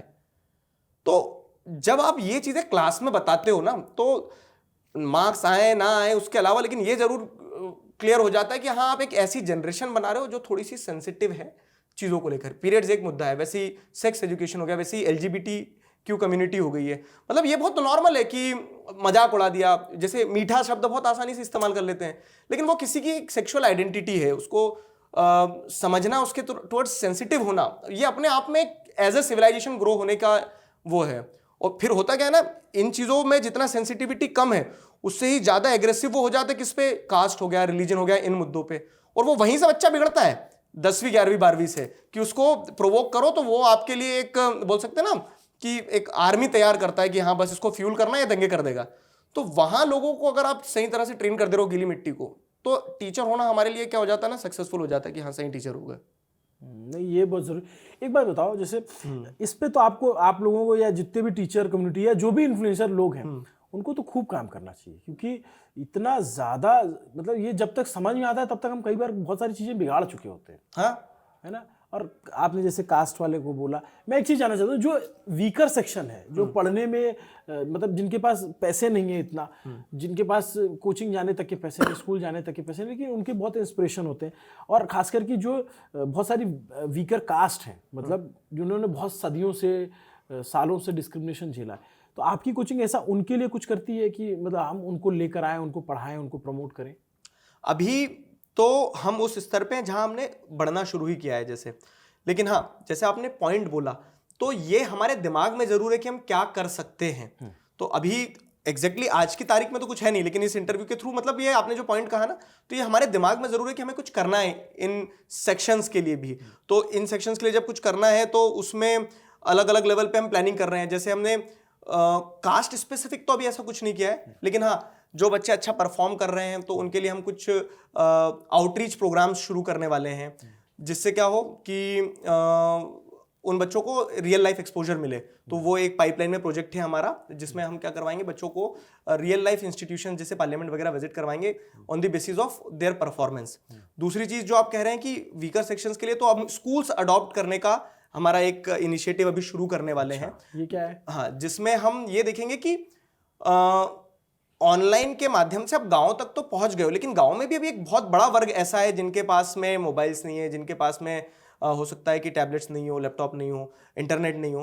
तो गांव की उन स्कूलों तक अगर हम पहुंच पाए, गवर्नमेंट, हम सरकार के भरोसे बैठे रहते हैं कि सरकार काम करेगी, लेकिन अगर हम ही किसी तरह से बदलाव लाने के लिए प्रयास करें, तो सरकारी स्कूलों में अगर हम किसी प्रकार से डिजिटलाइजेशन कर दें, तो क्योंकि अब हम एक टेक फर्स्ट और डिजिटल फर्स्ट एजुकेशन प्लेटफॉर्म है, तो हम उस चीज में काम करेंगे। तो हम कुछ स्कूल्स अडॉप्ट करने वाले हैं जिसमें हम पूरा डिजिटलाइजेशन करेंगे, हमारे कोर्सेज वहां फ्री देंगे। नहीं, ये अच्छा है। जैसे आप जिस जगह से आते हो वहाँ पे तो ट्राइब्स भी हैं। जी हाँ। तो मतलब उनके लिए सोचते हो कि यार इनके लिए कुछ करना चाहिए, हमारे आसपास के लोग हैं और हमसे बहुत पीछे छूटे हुए हैं अभी? ऑब्वियस है कि अब जब हम उन स्कूलों में जाएंगे तो अच्छा, समाज में भी क्या है ना कि आप गांव में भी जाओगे तो गांव में भी एक स्ट्रेटिफिकेशन है। गांव में जो अपर कास्ट का व्यक्ति है वो रिसोर्स रिच है, उसके पास में एक्सेस है मोबाइल वगैरह की, और वो गांव की उन्हीं स्कूलों में जो कह सकते हैं ट्राइबल कम्युनिटी का व्यक्ति है, शेड्यूल कास्ट का व्यक्ति है, तो उसके लिए और महत्वपूर्ण हो जाता है कि उस तक रिसोर्सेज पहुंचे। तो गांव में जो स्कूल अडॉप्ट करने वाला कॉन्सेप्ट हमारे दिमाग में आया है, वो इसी थॉट के साथ आया कि उस व्यक्ति तक पहुंच पाए। और जैसे फिर जो अभी आप सीबीएसई बोर्ड को पढ़ाते हो और यूपी बोर्ड और यूपी बोर्ड, बिहार बोर्ड हमने शुरू किया है, अभी शुरू किया है। 6 महीने भी नहीं हुए हैं, दिसंबर से शुरू किया, तो 3-4 महीने हुए हैं। तो अभी आपके पढ़ाए बच्चे तो फिर अलग अलग जगहों पे भी बहुत सारे होते होंगे पूरे देश में। मतलब हम देश के किसी भी स्कूल में जाएंगे तो ये तय है कि वहां आपको नेक्स्ट टॉपर से पढ़ता हुआ बच्चा मिलेगा। मतलब ये हमारे लिए उपलब्धि भी और एक जिम्मेदारी भी है। बट मुझे एक चीज बड़ी अच्छी लगी, वो आप जैसे एक तो देखा मैंने आपके वीडियोस देखी, बच्चे भागते हुए आते हैं सर, ये वो एकदम पैर छूते हैं, वो तो चलो ठीक है कि उनका अपना, आपका अपना तरीका है। बट उसमें जब आप बोलते हो ना तुम्हारा भाई तुम्हारे साथ है, तो वो एक कनेक्ट बनता है। मुझे लगता है कि टीचर या सर से एक बड़ा वो गैप होता है ना। हमारे गुरुजी तो जो है थोड़ा बाल कम है, थोड़ा छड़ी वाले, चश्मा लगाए हुए, स्ट्रिक्ट वाले हैं, आपके वाले तो इससे रिलेट कर रहे हैं। बट जैसे आप पढ़ाते हो, जब जैसे हम पढ़ते थे 10वीं 12वीं में, जैसे आए फिजिक्स वाले सर पढ़ा रहे हैं, न्यूमेरिकल पढ़ा रहे हैं, कठिन कठिन ये वो टाइप से, तो हम क्या करते थे कि कुछ ऐसा सवाल पूछते थे जिससे क्लास ही डिस्ट्रैक्ट हो जाए। आपके साथ ऐसा होता है? आज के टाइम पे बच्चे ऐसा करते हैं? हाँ, होता है, खूब होता है। मतलब जैसे क्या होता है ना, बच्चे जब इधर उधर की बात करते हैं कि सर सैयारा मूवी देखी है आपने, मतलब कुछ भी क्लास में लिखना है, कुछ भी लिखना है तो मैं उनसे ये कहता हूँ कि सुन बेटा, जो तुम्हारी क्लास में मैडम आ जाती है और तुम मैडम से ये कह देते हो ऑफलाइन क्लास में कि मैडम आज तो साड़ी बहुत अच्छी लग रही है आपकी, और वो फिर मैडम भी बोलती है हाँ मैंने यहाँ से ली, और उसमें तुम जो आधा पीरियड खत्म कर देते हो, तो हम भी उसी दौर से निकल के आए हैं। तो ज्यादा घुमाने की कोशिश ना करो, पढ़ लो चुपचाप तो मतलब नोकझोंक चलती रहती है। बच्चे हैं, बच्चे लगे रहते हैं, लेकिन आप जो कह रहे हैं ना कि वो एज गैप कम होना एक चीज है, और दूसरी चीज क्या है कि रिलेवेंसी। मैं भी वही इंस्टाग्राम चला रहा हूँ जो बच्चा चला रहा है, तो उसका माइंडसेट मुझे पता है, तो मुझे पता है कि मुझे उससे क्या बात करना है, किस तरह से पढ़ाना है। आप सिर्फ पढ़ा नहीं सकते हो, आपको पढ़ाई को एक मजा बनाना होगी। तो जैसे आप देखेंगे तो हमारी क्लासेस में बहुत मजा होता है। मतलब एक बार क्या हुआ कि मेरे एक रिश्तेदार हैं, उन्होंने मुझे बताया कि मैं आपके वीडियो देखता हूँ, तो मैंने बोला कि क्यों देखते हो, सवाल ये है कि क्यों देखते हो आप तो आप 10th में हो नहीं। तो उनका कहना है कि वो वीडियो में क्या होता है ना कि क्लास तो एक चल रही है, कंटेंट तो एक चल रहा है, और सामाजिक विज्ञान तो एक ऐसा विषय हो गया कि जो हर व्यक्ति पढ़ लेता है, लेकिन उनका ये कहना है कि वो जो क्लासेस के बीच में बातचीत होती है, जो वार्तालाप होती है ना, वो अपने आप में बहुत मजेदार हो जाती है। तो इसी कारण वो बच्चा जो 15 मिनट खुद से ना पढ़े लेकिन वो 5-5 घंटे की लाइव क्लास में बैठा रहता है, ये एक डिफरेंस आ जाता है। 10th के बच्चे 5-5 घंटे पढ़ रहे हैं। हाँ मतलब पढ़ रहे हैं, मतलब ये थोड़ा सा मुझे भी ऐसा लगता है कि क्यों पढ़ रहे हैं, लेकिन अगेन मुझे ये लगता है कि वो मेहनत करना सीख रहे हैं, ये ऑब्जेक्टिव होना चाहिए, और वो लास्ट टाइम पे ही पढ़ते हैं। बट ये बताओ गुरुजी, ऐसा क्या पढ़ा रहे हो आप? हर बच्चा 90, 95, 92, 96 इतने नंबर ला रहा है। हमारे टाइम में इतने 3 बच्चे पास होते थे।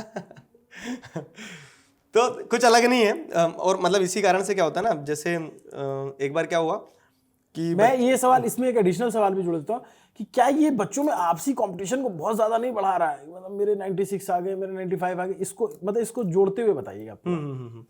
तो पहली चीज तो क्या है ना, कंपैरिजन आज बढ़ा है, ये नो डाउट आज कंपैरिजन बढ़ा है कि 95 से नीचे अगर किसी व्यक्ति, मेरे 68% थे 10वीं में, तो 68% पे भी मैं सेटिस्फाइड था, मतलब ऐसा कि हाँ यार मैंने मेहनत कर ली और मेरे जितने आ गए उतना पर्याप्त थे। लेकिन आज 95% लाके भी बच्चों को ऐसा लगता है कि कम रह गए, शायद और ज्यादा होना चाहिए था। तो वहां एक अनहेल्दी कंपटीशन सा डेवलप हो रहा है, और उस अनहेल्दी कंपटीशन को अगर खत्म करना है तो उसके लिए ये मैसेज देना जरूरी है कि आप मेहनत करते चलो। तो हमारा ऑब्जेक्टिव होता है कि हम बच्चों को 10वीं में सिर्फ मेहनत करना सिखाएं, कि वो मेहनत कर लें तो आगे का रास्ता सही हो जाता है। मतलब आपने भूख बड़ी कर दी बच्चों, भूख बड़ी कर दी है, मतलब 10वीं में सिर्फ मेहनत करना सीख जाओ, वो पर्याप्त है और कुछ नहीं है। बाकी तो क्या है ना कि आगे अपने आप, मतलब वही है ना कि आज जितनी बड़ी बड़ी चुनौतियां हमें देखने को मिलती है, आप भी आपके डोमेन में देख रहे हैं, हम भी हमारे डोमेन में देख रहे हैं, तो इन्हें देखते हुए मुझे लगता है कि 10वीं का एग्जाम तो कुछ भी नहीं है। और मैं खुद भी कहता हूं कि 10वीं का एग्जाम कोई बहुत बड़ा हुआ नहीं है। आप गिनती के 10 दिन पहले भी पढ़ोगे तो भी बहुत अच्छा कर सकते हो, सिलेबस ही 2 दिन में खत्म हो सकता है। बट ये बताओ, सुबह 4 बजे क्यों पढ़ाते हो आप? ये कौन सा तरीका है पढ़ाने का? मैंने ये भी देखा था कि आपकी एक कोई क्लास थी और फिर उसके बाद मैं कहीं पढ़ रहा था, तो जब युवा हम आप बातचीत करेंगे तो सुबह 4 बजे आपकी क्लास में 5 लाख बच्चा बैठ जा रहा है। मतलब हमारे तो जो है चमड़ी उधेड़ दे कोई, तब भी 4 बजे न उठे। मतलब एक शर्त पे उठ सकता था कि सुबह मैच खेलने जाना है, क्रिकेट खेलने जाना है। तो भी मतलब मैं वो प्लेयर होता जो सबसे लास्ट में पहुंचता था, पूरी फील्डिंग सेट हो गई रहती थी, तो बोला आपने कहा तो हाँ विकेट कीपर ही नहीं, तब मैं पहुंचता था। 4 बजे बच्चों को उठा दे रहे हो यार। 4 बजे की क्लास के पीछे भी कारण है एक, वो बच्चा जो मतलब सुबह 4 बजे, अब 2 से 7 बजे 8 बजे तो अपने एग्जाम सेंटर के लिए निकलना है, तो 2 घंटे में आप क्या ही पढ़ा दोगे ऐसा। लेकिन अब वो जो साल भर हम पढ़ाते हैं उसका जिस्ट ऐसा पढ़ाया जाता है 2 घंटों में, कि 2 घंटे में आप कुछ क्वेश्चंस करवाएंगे इंपॉर्टेंट, एकदम मोस्ट इंपॉर्टेंट, और हुआ ये है कि इत्तेफाक के साथ में वही क्वेश्चन एग्जाम में आ जाते हैं। तो इसीलिए हमारे बहुत सारे जो कह सकते हैं कि शुभचिंतक थे, उन्होंने बोल दिया कि ये तो पेपर लीक करते हैं। तो हाँ, एग्जाम से ठीक पहले पढ़ा, एग्जाम से ठीक क्रैश कोर्स, डूबते को तिनके का सहारा। वो 2 घंटे की क्लास, तो वो उस 2 घंटे की क्लास का ऑब्जेक्टिव बस ये रहता है कि वो एकदम लास्ट मिनट रिवीजन जो होता है वो इस तरह से कि हाँ उस क्लास से बहुत सारा एग्जाम में आपको रिलेटेबल, मतलब आप क्वेश्चन देखोगे आपको लगेगा कि हाँ यार ये तो सुबह ही तो पढ़ के आए हैं। तो इसलिए वो 4 बजे की क्लास का क्रेज रहता है, और कुछ नहीं है। बाकी ऐसा कुछ नहीं है कि हमें कहीं पेपर मिल गया। कब करते हो ये जैसे मान लो कि अभी 7 मार्च को पेपर है सोशल साइंस का, तो 7 मार्च के दिन बच्चा पेपर देने जाएगा, उससे सुबह पहले करेंगे, जिसमें हम एक फाइनल रिवीजन कराते हैं, और उसी को बच्चे कहते हैं कि पेपर लीक कर दिया। तो ऐसा कुछ नहीं है, वो ये है कि वो एक्सपीरियंस का मामला रहता है कि 10वीं का सिलेबस है ही कितना, उस पूरे सिलेबस को अगर अच्छे से रिसर्च करके आप 10, 20, 50 क्वेश्चन दे दोगे तो तय है कि उसमें से 80% क्वेश्चन आते हैं। ये बात तो सही है, मतलब पढ़ाया जा सकता है। लास्ट टाइम पे हम लोग जो साल भर कुछ नहीं पढ़े हैं तो उसके बाद इंतजार कर रहे हैं कि हमारे टाइम पे तो गाइड आती थी ना विद्या, पतली सी, उसको पढ़ लेते थे, उसके बाद उसको पढ़ के जाते थे कि इसमें से कुछ आ जाएगा। लेकिन ये अच्छा है कि मतलब एक रिवीजन हो जाता है, उसमें रिवीजन हो जाता है चलते चलते। हाँ कई बार होता है बच्चे ने पढ़ रखा है, उसके दिमाग में नहीं आ रहा है, भूल जाते चीजें ना, तो ये एक कॉन्सेप्ट समझ में आया। तो ये बहुत यूनिक कॉन्सेप्ट है आपका, और ये पेपर के जस्ट पहले ही होता है, पेपर वाले दिन। मतलब ऐसा नहीं है, जैसे मैं आपको बताऊं, अप्रैल से पढ़ा रहा हूं मैं। अप्रैल में मतलब अप्रैल में भी जैसे महीने में 4-5 दिन लाइव क्लासेस है, शाम में हो रही है। फिर अभी मैराथन सेशंस एक बार हो गए 10वीं के, एग्जाम गैप में भी पढ़ाएंगे। लेकिन वो ये है ना, ऑनलाइन का फायदा है कि सुबह एग्जाम देने जाने से पहले तक आपके साथ टीचर आपके साथ है, तो वो एक डिफरेंस आ जाता है। बाकी पढ़ाते साल भर है, सुबह वाली क्लास, जो बच्चा निहायत ही ऐसा है ना कि मैं तो पढ़ूंगा ही नहीं, मैं तो सुबह बस पढ़ूंगा, तो उसको सुबह वाली क्लास का इंतजार रहता है बस कि हाँ यहाँ से काम हो जाएगा अपना, पास तो हो जाएंगे बहुत बेहतरीन। बट ये तो बताओ, मतलब आप लोग बच्चों को ये तो बताओ ना कि यार नंबर्स मैटर नहीं करते। आपके कितने मार्क्स थे 10th में? 68। 68? हाँ मेरे थे 60, एग्जैक्ट 60। आपसे ज्यादा थे मेरे। आपके ज्यादा, एग्जैक्ट 60 थे। एक नंबर कम होता हमारे टाइम पे तो फर्स्ट डिवीजन और सेकंड डिवीजन, तो सेकंड डिवीजन में आ जाते आप। एक नंबर कम होता तो सेकंड डिवीजन आ जाता मैं। एक नंबर एकदम एग्जैक्ट नंबर आए थे। तो मतलब ये जो नंबर का प्रेशर आ रहा है, इसको तो कंट्रोल करो।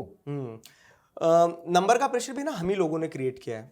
कैसे कि जब रिजल्ट आएगा तो शायद मैं आपसे रोज बात ना करता हूं, शायद मेरी आपसे 4 महीने में बात नहीं, लेकिन अगर मुझे पता है कि आप 10वीं या 12वीं के बच्चे हो तो मैं आपके पास फोन लगा दूंगा। तब चनूने काट जाएंगे। अच्छा कितना नंबर आया। हाँ, तो वो रिश्तेदारों की ये जो समस्या है, उसके बाद में आस पड़ोसी की ये जो समस्या है, और बच्चों की भी आपस में कि यार वो परसेंटेज के, और मैं बता रहा हूँ 2 महीने बाद कोई नहीं पूछेगा क्या परसेंटेज थे, लेकिन वो जो रिजल्ट वाले दिन फोन जाते हैं इधर उधर, और ये आप और हमने समाज नहीं बनाया है पूरा सिस्टम। तो उस दिन क्या होता है ना, उस दिन वो बच्चा प्रेशर में रहता है कि यार मुझे उस दिन अपने आप को, अपने माता पिता को नीचे ना दिखाना पड़े, तो इसलिए मैं मेहनत कर लूँ, नंबर लाऊं, नंबर के। लेकिन कोई भी ना आउटकम की बात नहीं करता है। और ये जो आप एजुकेशन सिस्टम की प्रॉब्लम्स की बात कर रहे थे, तो मुझे लगता है आउटकम की कोई बात नहीं करता है। आप देख लीजिए कि कोविड में बहुत सारे बच्चों के बहुत अच्छे परसेंटेज आ गए, लेकिन जब ये कॉलेज में गए तो इनके बेसिक्स ही क्लियर नहीं थे।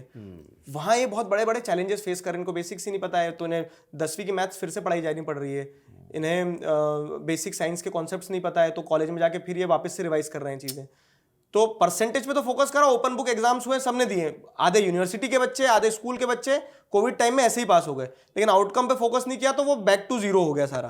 तो आउटकम पे फोकस करना इंपॉर्टेंट था, जो किया ही नहीं हमने। तो ये एक बहुत बड़ा लूपहोल है एजुकेशन सिस्टम में। अच्छा, अभी एक चीज अच्छी हुई भी है कि न्यू एजुकेशन पॉलिसी में कुछ चेंजेस लाए हैं ऐसे। हाँ, क्या है न्यू एजुकेशन पॉलिसी, कैसी है देश की? हाँ, न्यू एजुकेशन पॉलिसी में क्या है ना, 2-3 चीजें, मतलब मैं न्यू एजुकेशन पॉलिसी आने के पहले से पढ़ा रहा हूँ और सोशल साइंस पढ़ाता हूँ, तो मेरी बड़ी दिली इच्छा थी कि यार जो बच्चा ज्योग्राफी पढ़ रहा है ना, उस बच्चे ने अगर ज्योग्राफी के साथ फिजिक्स पढ़ी है तो ऐसा डेडली कॉम्बिनेशन बना देगा वो, क्योंकि ज्योग्राफी में फिजिक्स बहुत आता है, लेकिन अगर कोर आर्ट्स का बच्चा है फिजिक्स नहीं पढ़ेगा तो उसको ज्योग्राफिक कंसेप्ट वो जी नहीं पाएगा।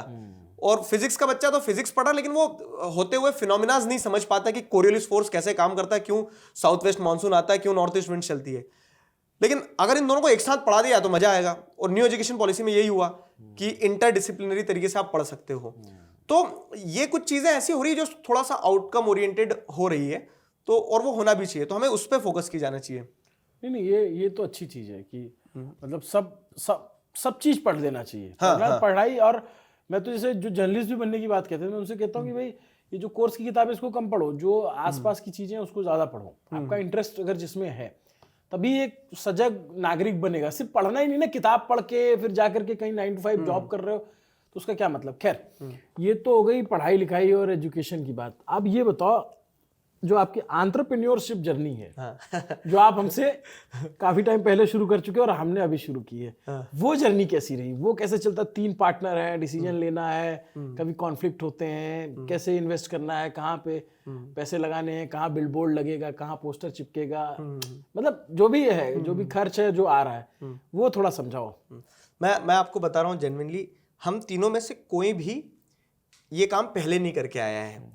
हम तो कोर देसी टीचर हैं एकदम, मतलब दिल से टीचर जिसको बोलते हैं। और एडटेक इंडस्ट्री हमें बाद में समझ में आई, हमें तो पहले ये समझ में आया कि एडटेक का मतलब ये कि पढ़ाना होता है। हाँ। और आप अगर जैसे ट्रेंड देखेंगे ना, तो वो कंपनियां जो एडटेक को या फिर एजुकेशन को बिजनेस बनाने आई थी, आज वो धूल हो गई है।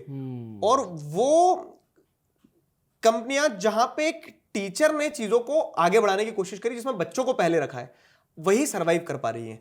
तो कुल मिला के अगर 100 बात की एक बात कहूँ ना, तो ये जैसे शिक्षा हो गया, स्वास्थ्य हो गया, ये कुछ ऐसे डोमेन से जो कभी भी बिजनेस बन ही नहीं सकती, ये सेवा है। और अगर आप उस इंटेंट के साथ नहीं कर रहे हो, तो ये मैं लिख के दे सकता हूँ कि आज नहीं तो 5 साल बाद डाउनफॉल तय है। हाँ, पकड़े जाओगे और उस तरह से आपको पनिशमेंट मिलेगी। मैं यही बार बार बात कहता हूँ कि टीचर को स्कूल का मालिक होना चाहिए। हाँ हाँ, ऑब्वियसली। डॉक्टर को अस्पताल का मालिक होना चाहिए। पत्रकार को न्यूज चैनल का मालिक होना चाहिए। तब वो अपना काम ढंग से करेंगे। तब आप जो है किसी प्रेशर में काम नहीं करोगे, तब आपके लिए कोई पॉलिसी चेंज करने वाला नहीं है, तब आप परेशान नहीं होगे, और तब कोई दिगराज निकल के जो है नेक्स्ट टॉपर नहीं बनाएगा, क्योंकि फिर वो आपको वो 9 to 5 जॉब में फंसा के रखते हैं ना। इसलिए ये तो आप लोगों ने अच्छी चीज की, बट फिर भी मैं कह रहा हूँ कि जैसे आप करते गए तो बहुत सारी नहीं पता होगा ना कि कंपनी ऐसे रजिस्टर होती है, इसका जीएसटी नंबर लेना होता है, ये सब अगर कोई शुरू करना चाहे, मतलब कोई टीचर, मतलब, और मैं ये भी मानता हूँ कि इतना खुला दिल होना चाहिए कि दिगराज राजपूत या अभिनव पांडे ये सोच सके कि हाँ आज हम कर रहे हैं तो हमसे बड़े लोग भी कल के आएंगे। और बिल्कुल बिल्कुल बिल्कुल बिल्कुल, मैं तो ये कहता हूँ कि जैसे मैं आपको एक विडंबना बताता हूँ, मैं 2019 में सोशल साइंस पढ़ा रहा था और आज 2026 में सोशल साइंस पढ़ा रहा हूँ, तो मैंने हर साल ये देखा कि ज्यादा ही बच्चे मुझसे पढ़ते चले गए। तो मुझे इस चीज की खुशी नहीं होती, मुझे इस चीज की दुख होता है कि कोई और टीचर मुझसे ज्यादा बच्चे क्यों नहीं पढ़ा रहा है।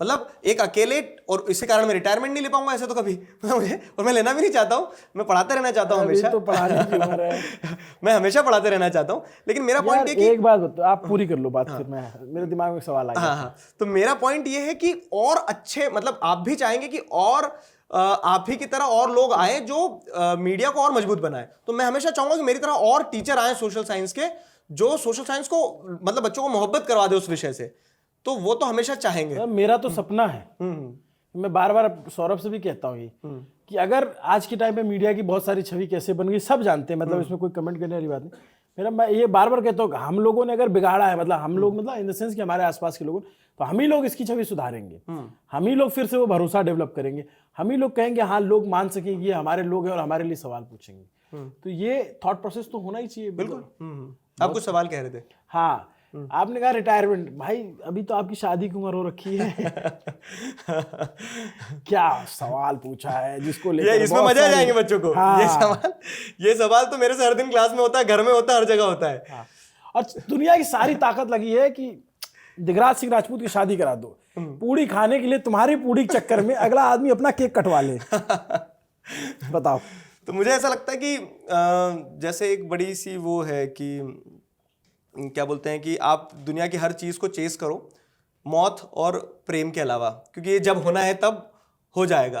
तो उसमें शादी भी जोड़ दो एक चीज कि जब होना है तब हो जाएगी, अभी तो बहुत सारा काम है करने को, तो उस पे लगे हुए हैं। सोशल साइंस के साथ फिलॉसफी भी पढ़ी थी क्या बस विषय कुछ है ही वैसा कि तुक बन जाती दोनों की। हुआ प्रेम हुआ कभी मुझे लगता है कि प्रेम ना होना जीवन की सबसे बड़ी विफलता हो जाती है। क्या बात है। तो प्रेम तो होना बहुत ज्यादा जरूरी है।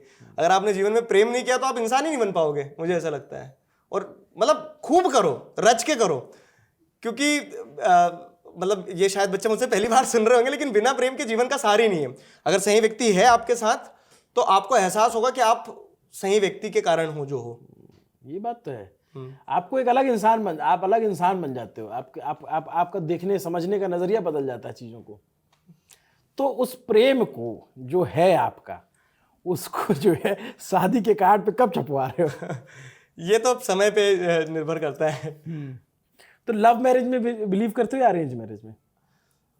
मतलब वही है कि शादी जो है, तो मुझे लगता है कि ना ये दोनों ही कंसेप्ट अपने अपनी जगह सही है। तो आप जिस परिवेश से आते हो उस हिसाब से काम चलता है। बाकी शादी वैसे तो एक सोशल कॉन्ट्रैक्ट है जो कि इसलिए चलाया दिया गया कि फैमिली एज एन इंस्टीट्यूशन चलती रहे। सामाजिक, अब आगे आपके विषय सामाजिक विज्ञान का विषय तो फैमिली एज एन इंस्टीट्यूशन चलती रहे। लेकिन उसके अलावा शादी जो है तो दो लोगों का मेल भी है। तो वो मेल तभी होगा ना जब मन मिलेंगे। तो मन का मिलना जरूरी है, और मन तब मिलेंगे जब प्रेम होगा। तो इसलिए सारी चीजें सही हैं अपनी जगह। शायरी वायरी भी करते हो क्या आप? ना सुनने का पढ़ने का शौक है, लिखा नहीं है कभी। नहीं तो बच्चों को शायरी वायरी सुनाते हो आप? शायरी तो नहीं, लेकिन क्लास में हाँ वन लाइनर्स जरूर चलते हैं। कुछ भी होता है तो बढ़िया चलता रहता है। हाँ।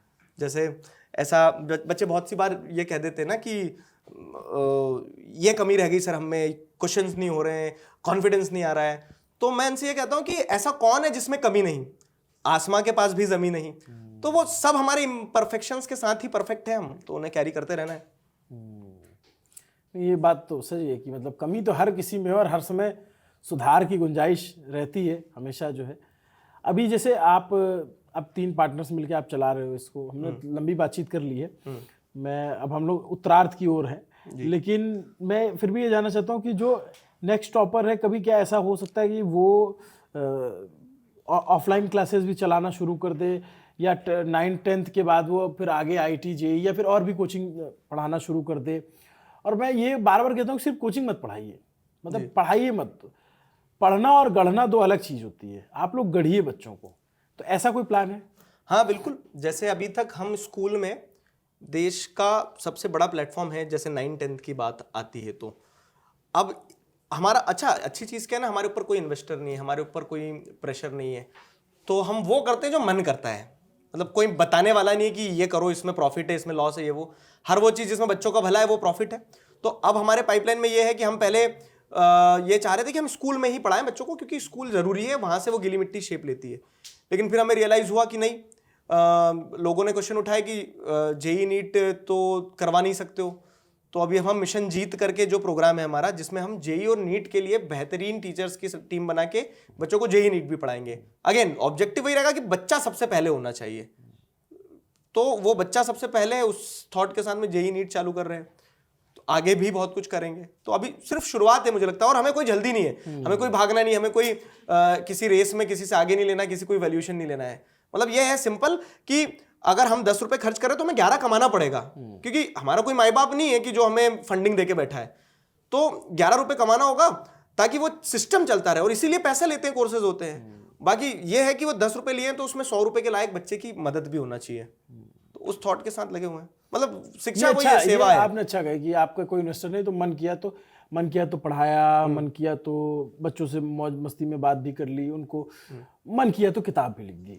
किताब भी लिखी आपने? बस उसी पे काम चल रहा है। हाँ। किताब लिखना मतलब वैसे तो एकेडमिक बुक्स तो आती है मेरी बहुत सारी। हाँ। जैसे अभी हमारी एक एकेडमिक बुक आई है प्रयास, तो जिसमें क्या होता है कि बच्चे लास्ट मिनट पे वो कर लेते हैं, प्रैक्टिस कर लेते हैं एग्जाम से पहले। उसमें NCERT चिट्स होती हैं छोटी छोटी, जिससे वो बच्चे रिवाइज कर लेते हैं चीज़ें। तो ये तो इनोवेशन एकेडमिक फील्ड में तो चलता ही रहा है, मतलब हर साल बेस्ट सेलिंग बुक्स जो है वो निकालता रहा हूँ मैं। लेकिन इसके अलावा भी एक किताब मैं लिख रहा हूँ, और वो किताब यही है जो हम चर्चा कर रहे हैं, जो किताब किताबों के बाहर है, कि कैसे मैंने अपने जीवन के अनुभव से क्या छोटी छोटी चीज़ें सीखी, आत्मविश्वास के बारे में, गलतियों के बारे में, कठिनाइयों के बारे में। तो उस पर काम चल रहा है अब, और वो कोशिश ये रहेगी कि बहुत जल्दी कंप्लीट हो जाए, मार्च तक तो वो आएगी। बट क्या क्या तरीका है आपका, मतलब मॉडस ऑपरेंडी क्या है? जब कभी तनाव हो जाए, कोई टेंशन हो जाए, उससे डील करने का, टैकल करने का क्या तरीका है?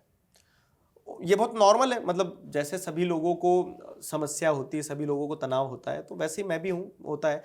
लेकिन वही रहता है ना कि इस स्थिति में आपका एंकर कौन है, कि आप अपने आप को खड़ा वापस कैसे करते हो। जैसे मैं आपको एक बड़ी मजेदार चीज़ बताता हूँ, और ये आपके साथ भी होगी क्योंकि हम लोगों का काम ऑलमोस्ट सेम है, कि बैकएंड पे कुछ भी चल रहा हो, कितनी परेशानी हो, आप किसी से लड़के आए हो, कुछ भी है, लेकिन जब आप कैमरा जैसे ही चालू होगा, माइक आपके पास आएगा, तो आपका पूरा फोकस वहां आ जाता है कि मुझे ये काम करना है। तो सेम मेरे साथ होता है, और मेरे जैसे बहुत सारे टीचरों के साथ होता है कि अगर 5 बजे क्लास है तो 4:55 पे आप किसी से गाली देके लड़के मार पीट करके आए हो, लेकिन 5 बजे आपको मुस्कुरा के बच्चों को पढ़ाना है, और वो आपको 1 घंटे की क्लास वापस से एक फ्रेश स्टार्ट दे देती है।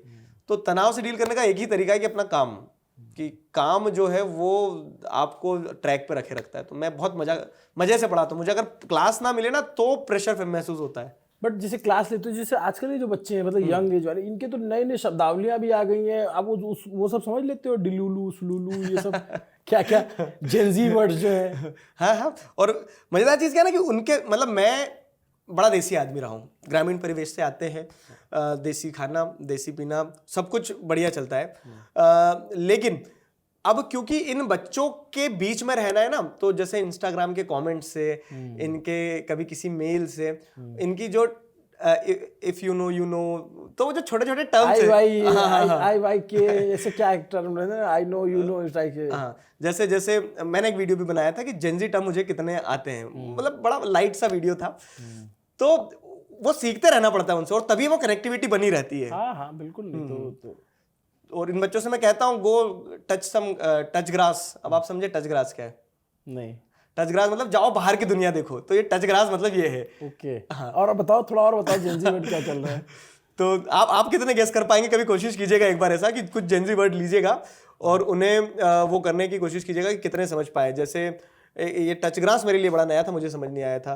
और क्या है, जैसे लोकी लोकी मतलब नहीं पता, हमें तो लोकी थॉर वाला पता है। हाँ, तो मुझे भी वही पता था। लोकी मतलब आई लोकी मिस माय स्कूल डेज। तो जब आप किसी चीज को बड़ा नॉस्टैल्जिया फील करके याद करते हो तो वो होता है लोकी। हे भगवान, हम इतना पीछे कैसे जा रहे हैं? और बताइए कुछ। ये हो गया। तो मतलब नए नए शब्द आते रहते हैं, जैसे शॉर्ट फॉर्म्स बहुत होते हैं। रिज का क्या मतलब होगा? रिज शायद वैसे ही कुछ आग लगा दी टाइप से। आग लगा दी। ड्रिप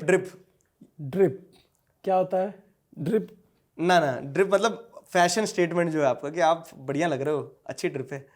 तो ये है, तो वो ऐसे बहुत। और अच्छा हाँ, एक और चीज मुझे ये सवाल रहता है कि नए नए टर्म इजाद कैसे होते हैं? मतलब ऑक्सफोर्ड वालों, तुम्हारी नजर में ये सारे शब्द पहुंच रहे हैं नहीं पहुंच रहे हैं? मतलब ये खुद ही बना लिया है, इसका मतलब कहां से कंट्रोल हो रहा है, कौन सेंट्रलाइज तरीके से इसको कंट्रोल कर रहा है, कुछ नहीं पता है। ये आ गए हैं और ट्रेंड में है। कुक्ड। ये थोड़ा सा रिलेटेबल हो जाता है। कुक्ड मतलब क्या है ना, कि वो तबाही मचा दी। तबाही मचा दी है भाई साहब। हिंदी माध्यम वाले कुछ बनाओ, तुम लोग भी बनाओ यार। सब अंग्रेजी मीडियम वाले ही बना रहे हैं इंस्टाग्राम पे। जो बच्चे हिंदी पढ़ रहे हैं है तो वो भी जेन जी। मुझे लगता है उन्हें भी कुछ ऐसे शब्द जो है, एक शब्दावली बनाना चाहिए जो हिंदी में जेन जी वर्ड्स के लिए हो। और ये आपके माध्यम से जाना चाहिए, खास करके वो बच्चे जो हिंदी मीडियम से पढ़ रहे हैं। तुम भी आगे आओ, तुम किस दिन लीड लोगे? हाँ मतलब कुछ तो करना करो यार, नाक मत कटाओ हमारी, हम तो हिंदी मीडियम वाले हैं। बट बहुत इंटरेस्टिंग है, मतलब ऐसे बच्चों से आप डील करते हो जो मतलब जो उनके दिमाग एकदम उधम मची हुई है, एकदम धड़धुड़ चल रही है। इसको मैच में हराना है, उसको कैरम में हराना है, इसको इंस्टाग्राम पे ब्लॉक करना है, इसको यहाँ पे पोक करना है। मतलब वो सब कुछ कर रहा है, पढ़ना भी है, पापा से मार भी खाना है, मम्मी से थप्पड़ भी खाना है। सारा काम कर रहा है। और ऐसा बच्चे को जो आप लोग टैकल करते हो, बहुत इंटरेस्टिंग यार, मतलब मस्त जॉब है। मतलब और 14-15 साल के बच्चे तो कुछ बच्चे तो ऐसी बात बोलते थे कि आपको लगेगा ये क्या कह रहा है। हाँ बिल्कुल। मतलब हर तरह से बच्चा डील करना होता है। अच्छा, मुझे अच्छी चीज क्या लगती है इस पूरे प्रोफेशन में जो भी हम कर रहे हैं, इसमें बच्चा ऑनलाइन है, 4 घंटे 5 घंटे वो हमें देख रहा है। तो मुझे लगता है कि वो बच्चा अगर किसी और व्यक्ति को ऑनलाइन देख रहा है जो शायद रीलें बना रहा है और अभद्र तरीके से चीजें दिखा रहा है, गाली गलौज चल रही है, और उसका फैन बन रहा है, उससे बेटर है कि वो टीचर्स को देख ले। इसमें क्या बुराई है? मतलब लोग ऑब्जेक्शन भी उठाते हैं कि टीचर सेलिब्रिटी कॉन्सेप्ट जो है ये गलत है। तो वहां मैं बिल्कुल कहता हूं कि व्यक्ति कभी भी ऊपर नहीं होना चाहिए, विचार ऊपर होना चाहिए। लेकिन अगर वो कुछ और देख रहा है, उससे बेहतर टीचर देख ले। भाई साहब एक बात बताता हूँ, आपने अच्छी बात छेड़ दी। मतलब हम पॉडकास्ट इंटरव्यू कर रहे हैं, एक दूसरे से बात कर रहे हैं, समझ नहीं आ रहा। इस देश की मानसिकता यही है ना, गुरुजी कैसे सेलिब्रिटी हो सकते हैं? सेलिब्रिटी तो कोई बॉलीवुड का आदमी ही होगा। वो ये एक सोच है ना, जैसे एक सोच है कि अमीर आदमी जो है वो चोर है। एक किसान का बेटा आज इतनी बड़ी कंपनी बना चुका है, सारा पैसा एक नंबर का, सारा टैक्स दे करके आप बढ़िया टी शर्ट पहनो, बढ़िया शर्ट पहनो। मैं ये कई बार कहता हूँ, तो लोगों को लगता है अच्छा बहुत पैसा कमा लिए, बहुत पैसा माल दाब दिए, ये कर दिए, वो कर दिए। ये एक सोच बन गई है। जबकि आप इससे इंस्पायर हो सकते हो कि यार ये लड़का कर सकता है तो मैं क्यों नहीं कर सकता? मैं भी महंगे ब्रांड के शर्ट पहनूं, मैं भी महंगे ब्रांड। अब ये जो महंगे ब्रांड के शर्ट पहन रहा है या कपड़े पहन, वो गरीबों की बात कैसे कर रहा है? भाई वो गरीबी देख कर आया है, वो तुमसे अच्छी बात कर लेगा। वो उससे इंस्पायर नहीं होते लोग कि हाँ मैं भी ऐसा कर लूं। ये आपको लगता है ये सोसाइटी में ये प्रॉब्लम है? ये बहुत बड़ी प्रॉब्लम है। लोगों को क्या रहता है ना, जैसे हीरो कैसे बनता है पिक्चर में, कि वो जनता के बीच से उठेगा तो वो हीरो है। लेकिन जैसे ही वो मासेस से उठ के क्लासेस में जाने लगता है ना, तो वही जनता उसको हेट करने लगती है कि यार गुरु तुम अब हमारे जैसे नहीं दिख रहे हो, तो अब तुम्हारे हीरो अब नहीं हो सकते हो। बट द फैक्ट इज कि हमें ये एक्सेप्ट करना होगा। और ये पता है, ये हीरो की भी रिस्पॉन्सिबिलिटी होती है कि जब आपका कह सकते हैं, जब आप बढ़ते हो, जब आपके रिसोर्सेज बढ़ते, तो आपका दायित्व भी बढ़ता है। तो जैसे मुझे क्या लगता है ना कि एक स्पेसिफिक अमाउंट के बाद में एक व्यक्ति, अगर आपने इतना पैसा कमा लिया तो उसके बाद में खाना आपने दाल रोटी ही है, तो फिर वो मस्लोज हायरार्की में वो फील होने लगता है कि अब मैं दे क्या सकता हूं। बिल्कुल। तो मेरे अंदर ये है बहुत इच्छा है कि जब आप सशक्त होते हो तो आपकी जिम्मेदारी होती है कि आप आपके आसपास के लोगों को, आपके आसपास के समाज को सशक्त करते हो। और एज एन ऑर्गेनाइजेशन हमारा भी वो सोचना है कि आज अगर हमने 9th-10th में अपने आप को स्टेबल किया तो अब हमारी अगली जिम्मेदारी है कि हम जेईई नीट से स्टेबल करें चीजों को, उस बच्चे के लिए कुछ कर पाए जो शायद परेशान हो रहा है बहुत इकोनॉमिकल तरीके से। नहीं, बहुत अच्छी सोच है आपकी और मुझे बड़ा मज़ा आया कि चलो हमारे देश में ऐसे टीचर हैं जो इस तरीके की सोच रखते हैं, इसे पैसा कमाना, पैसा पीटना ही मकसद नहीं है। और नहीं मतलब जरूरी भी है, मैंने वही बताया, अगर हम 10 रुपए खर्च करें तो हमें 11 कमाना ही पड़ेगा, नहीं तो हम दिवालिया हो जाएंगे। तो पैसा कमाना जरूरी है। जैसे हम ही है ना, हम जैसे न्यूज चैनल, तो हमें भी ऐड लेने होंगे, ऐड चलाने होंगे। आपको भी पता है यूट्यूब से क्या रेवेन्यू आता है, हमें भी पता है। तो वो एड्स हमें चलाने होंगे। लोगों को लगे अरे यार ये अच्छा, अब तो ये इनको एड्स मिलने लग गए हैं, उसमें भी उसको वो एक खटक आ जाता है, अच्छा इनको एड्स कैसे मिले। भाई मेरे मेहनत कर रहे हैं, आपको सारी न्यूज़ दिखा रहे हैं, सच बोल रहे हैं, बिना किसी से डरे, बिना किसी एजेंडा को चलाए, बिना किसी पार्टी का पक्ष लिए आम आदमी की बात करते हैं हम। तो उस आम आदमी की बात हमारा एक इंजन है, उसको फ्यूल तो चाहिए होगा ना। हाँ। तो वही चीज़ आप लोग कर रहे हो कि भाई फीस तो आपको लेना पड़ेगा, लेकिन मैं ये कहता हूँ कि अनैतिक तरीके से नहीं करना चाहिए। मतलब किसी से उगाही करने लग जाओ, कुछ करने लग जाओ, जबरदस्ती पैसे लेने लग जाओ, पॉलिटिकल फंडिंग लेने, ये नहीं करना चाहिए। मैं नहीं करता हूँ, मतलब मेरा ये बहुत थंब रूल है। मैं इसको कहीं डंके की चोट पे आज बोल रहा हूँ, 10 साल बाद, 20 साल बाद भी यही बात बोलता रहूँगा। तो आप भी जब बच्चों की फीस लीजिए तो उतने ही लीजिए जितना बच्चा दे पाए। जैसे हमारा कोर्स जो है 2500 रुपए में हम साल भर पढ़ाते हैं उसको, अप्रैल से अक्टूबर तक, और उसमें पूरा 10वीं का जो सिलेबस है उसका math, science, Hindi, English, SST, Sanskrit, IT, ये सब पढ़ता है वो 2500 हम तो 300-400 रुपए महीना देते थे अपने टाइम पे। हाँ। तो उस हिसाब से तो ये सस्ता है। तो क्योंकि ये वो है ना कि आप ऑनलाइन जब आप बहुत सारे बच्चों तक जा सकते हो तो ये वही कॉस्ट है जिसमें आपके ऑपरेशंस आप मैनेज कर पाओ। तो ऑब्जेक्टिव यही रहता है कि इस तरह से शिक्षा को वो बनाया जाए। चलो अब चलते चलते मैं कुछ नाम लूंगा, आप उनके बारे में मुझे बता देना, ठीक है। विकास दिव्यकीर्ति सर को कैसे देखते हो आप? मैं बहुत रिस्पेक्ट के साथ देखता हूँ। मतलब वो नहीं होता है कि जो हम चर्चा कर रहे हैं कि एक शिक्षक की क्या जिम्मेदारी होना चाहिए समाज के टुवर्ड्स, तो वो उनकी जिम्मेदारी उन्होंने इस तरह से निभाई है कि एक रैशनल माइंड जो डेवलप होना चाहिए लोगों के बीच में, वो डेवलप करवा रहे हैं। वो कितना महत्वपूर्ण रोल निभा रहे हैं कि वो समाज को, जैसे विकास दिव्यकीर्ति सर के अधिकतर आप देखेंगे तो किसी मुद्दे पे स्टैंड जब आता है तो उस स्टैंड को जब एक बड़ा सेक्शन 1,00,000, 2,00,000, 10 लाख लोग देखते हैं तो मुझे लगता है कि वो एक रैशनल स्टैंड जो वो लेते हैं वो लोगों के दिमाग में, अगर 10% लोगों के दिमाग में भी गया तो हम सोसाइटी को रैशनल बना रहे हैं। तो he is doing amazing work. Khan sir को कैसे देखते हो आप? उनके काम को देख रहे हो? हाँ जी। तो अब क्या हुआ, जैसे हम जिस तरह से स्कूल वर्टिकल में हैं तो वैसे ही कॉम्पिटिटिव एग्जाम्स की अगर बारी आती है तो कॉम्पिटिटिव एग्जाम्स में भी वैसे लोग चाहिए। तो खान सर भी वैसे ही काम कर रहे हैं, बेहतरीन काम कर रहे हैं। और तो जो आपने बात करी कि अफोर्डेबल होना चाहिए, तो अफोर्डेबल एजुकेशन दे रहे हैं। तो जो हमने चर्चा करी है कि एक आदमी नहीं कर सकता है, तो आपको बहुत सारे लोग चाहिए। तो विकास सर हैं, खान सर हैं, सारे लोग वही काम कर रहे हैं। और अभी उन्होंने अस्पताल बनाया, आपने देखा उसका? हाँ। तो वही है कि जब सिस्टम अपना काम नहीं करेगा तो लोगों को भी निकल के आना पड़ेगा और वो काम करना होगा जो जरूरी है समाज के लिए। तो वो काम वो कर रहे हैं। अवध ओझा सर आपको कैसे लगते हैं? अवध ओझा सर से मैं मिला भी हूँ, खान सर से और विकास सर से तो मिला नहीं हूँ, लेकिन मिलना चाहोगे? बिल्कुल, क्यों नहीं मिलना चाहूंगा। मतलब एक ही बिरादरी के हम लोग, तो बिल्कुल मिलना चाहिए। ओझा सर से तो मैं मिला भी हूँ, और ओझा सर से मिलने के बाद मुझे जो समझ में आया कि जैसे वो कैमरा पे है ना, राजा मेंटेलिटी, सेम वैसे ही वो ऑफ कैमरा भी हैं, उतने ही मिलनसार, उतने ही उदार और उतने ही बोल्ड व्यक्ति। तो बड़ा अच्छा लगा था उनसे मिलके बातचीत। क्या बातचीत हुई थी मिले थे तो? मतलब ये हमने, मजे की बात, उनकी बिटिया है 10वीं में। अच्छा। तो वो कहते हैं कि यार दिगराज सर, आपका वीडियो देख के मेरी बेटी पढ़ रही है। तो तब मैंने समझा कि वो क्यों पढ़ रही है आपसे। मतलब उनका वो जो बात करने का तरीका है ना, जो वीडियो में सेम वही है। तो बड़ी अच्छी चर्चा हुई थी इसी विषय पे कि क्या चल रहा है स्कूल के एजुकेशन में, क्या चल रहा है। मैंने उनसे थोड़ा यूपीएससी का समझा कि क्या चल रहा है। ये सारी बातचीत हुई। अलग पांडे कैसे लगते हैं? वो आपके कॉम्पिटिटर तो नहीं है? नहीं, मतलब कॉम्पिटिटर तो नहीं कहूंगा, मतलब हम लोग सेम फील्ड में हैं। हाँ। जैसे स्कूल वर्टिकल में पीडब्ल्यू भी है, हम भी हैं, तो सारे लोग एक ही वर्टिकल में। और वही है कि एक संस्था या एक व्यक्ति कभी बदलाव नहीं ला सकता, तो उसके लिए हमें एक हुजूम चाहिए, बंच ऑफ। हाँ। तो उन्होंने वो जो काम किया वही काम हम भी कर रहे हैं, और वही काम और भी बहुत सारे लोग कर रहे हैं। सब अपने अपने स्तर पर बच्चों को मदद कर रहे हैं। अब यह है कि बच्चों को वहां से समझ में आता है, कुछ बच्चों को यहाँ से समझ में आता है। अच्छा, एक बड़ी समस्या क्या है ना, बच्चे कंपैरिजन चालू करते हैं। हाँ, मतलब वही है कि बच्चे लड़के मरे जा रहे हैं, उनको नहीं पता कि ये सब एक दूसरे की रिस्पेक्ट उतनी ही करते हैं। हाँ, तो ये बहुत अच्छा हाँ, तो बच्चे जो कंपैरिजन करते हैं, तो मेरा, और उसमें कोई भी टीचर अच्छा या बुरा नहीं होता है। पॉइंट सिंपल सा है कि मेरी फ्रीक्वेंसी किसके साथ सेट हो रही है। मुझे अगर आपसे पढ़ाया हुआ समझ में आ गया तो मेरे लिए आप अच्छे टीचर हो गए, लेकिन इसका मतलब ये नहीं कि दूसरा टीचर खराब है, शायद किसी बच्चे को उनसे समझ में आ रहा हो। तो बस फ्रीक्वेंसी वाला गेम है। और ये सभी लोग जितने आपने नाम लिए, सभी लोग अपने अपने क्षेत्र में बहुत बेहतरीन कर रहे हैं, और सब लोग मिलकर ही तो कर पाएंगे शिक्षा के क्षेत्र में बेहतरीन। एक लास्ट सवाल, आप कहाँ से सीखते हो? आपकी भी तो एज 28 साल है, 10th की बच्चों को पढ़ा रहे हो। आप बाकी दुनिया को कैसे सीखते हो, कहाँ से देखते हो, क्या समझ रहे हो? मैं ना बचपन से एक बहुत ब्रिलियंट स्टूडेंट कभी नहीं रहा। मतलब 68 मैंने आपको बताया, इसके अलावा मेरे मैथ्स में 80 में से 5 नंबर भी थे।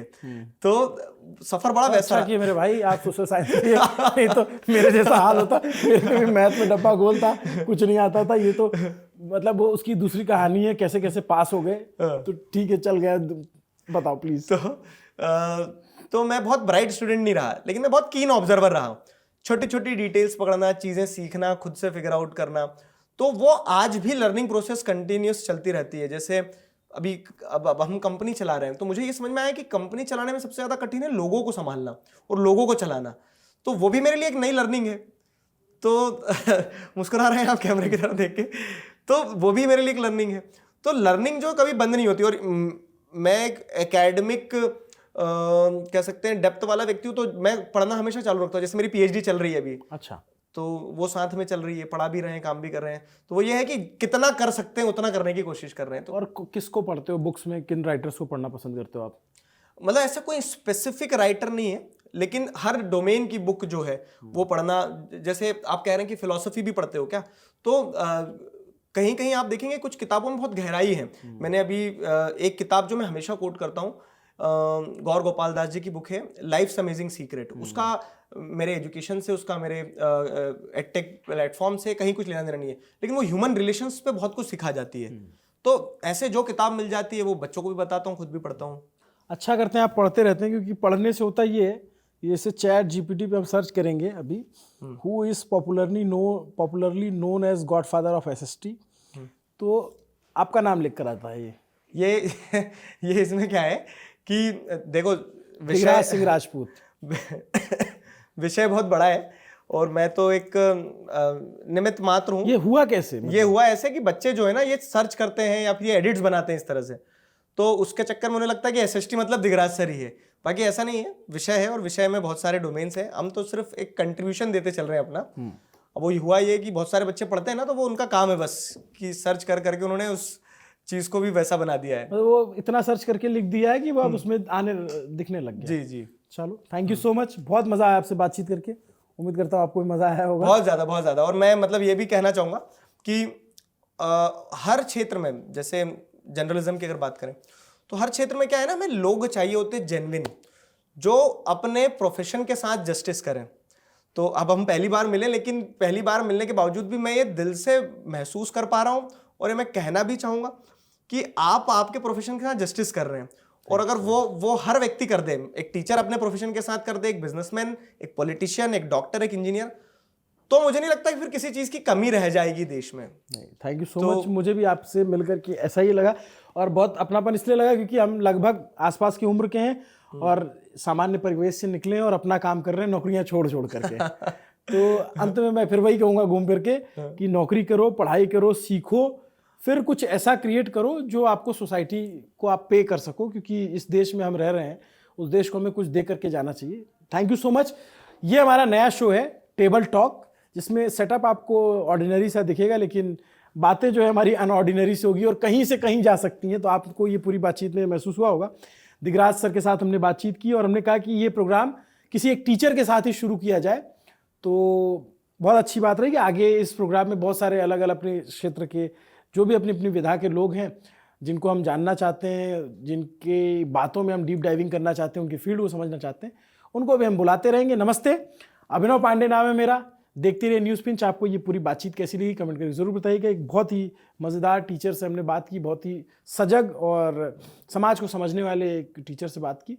उम्मीद करता हूँ आपको ये बातचीत सिर्फ जो स्टूडेंट है उनको नहीं, उनके अलावा जो हमारे एज के लोग हैं या फिर जो पेरेंट्स हैं उनको भी अच्छी लगी होगी। कमेंट ज़रूर कीजिएगा और प्रोग्राम अच्छा लगे तो न्यूज़ पिंच को सब्सक्राइब करते चलिएगा। Thank you so much.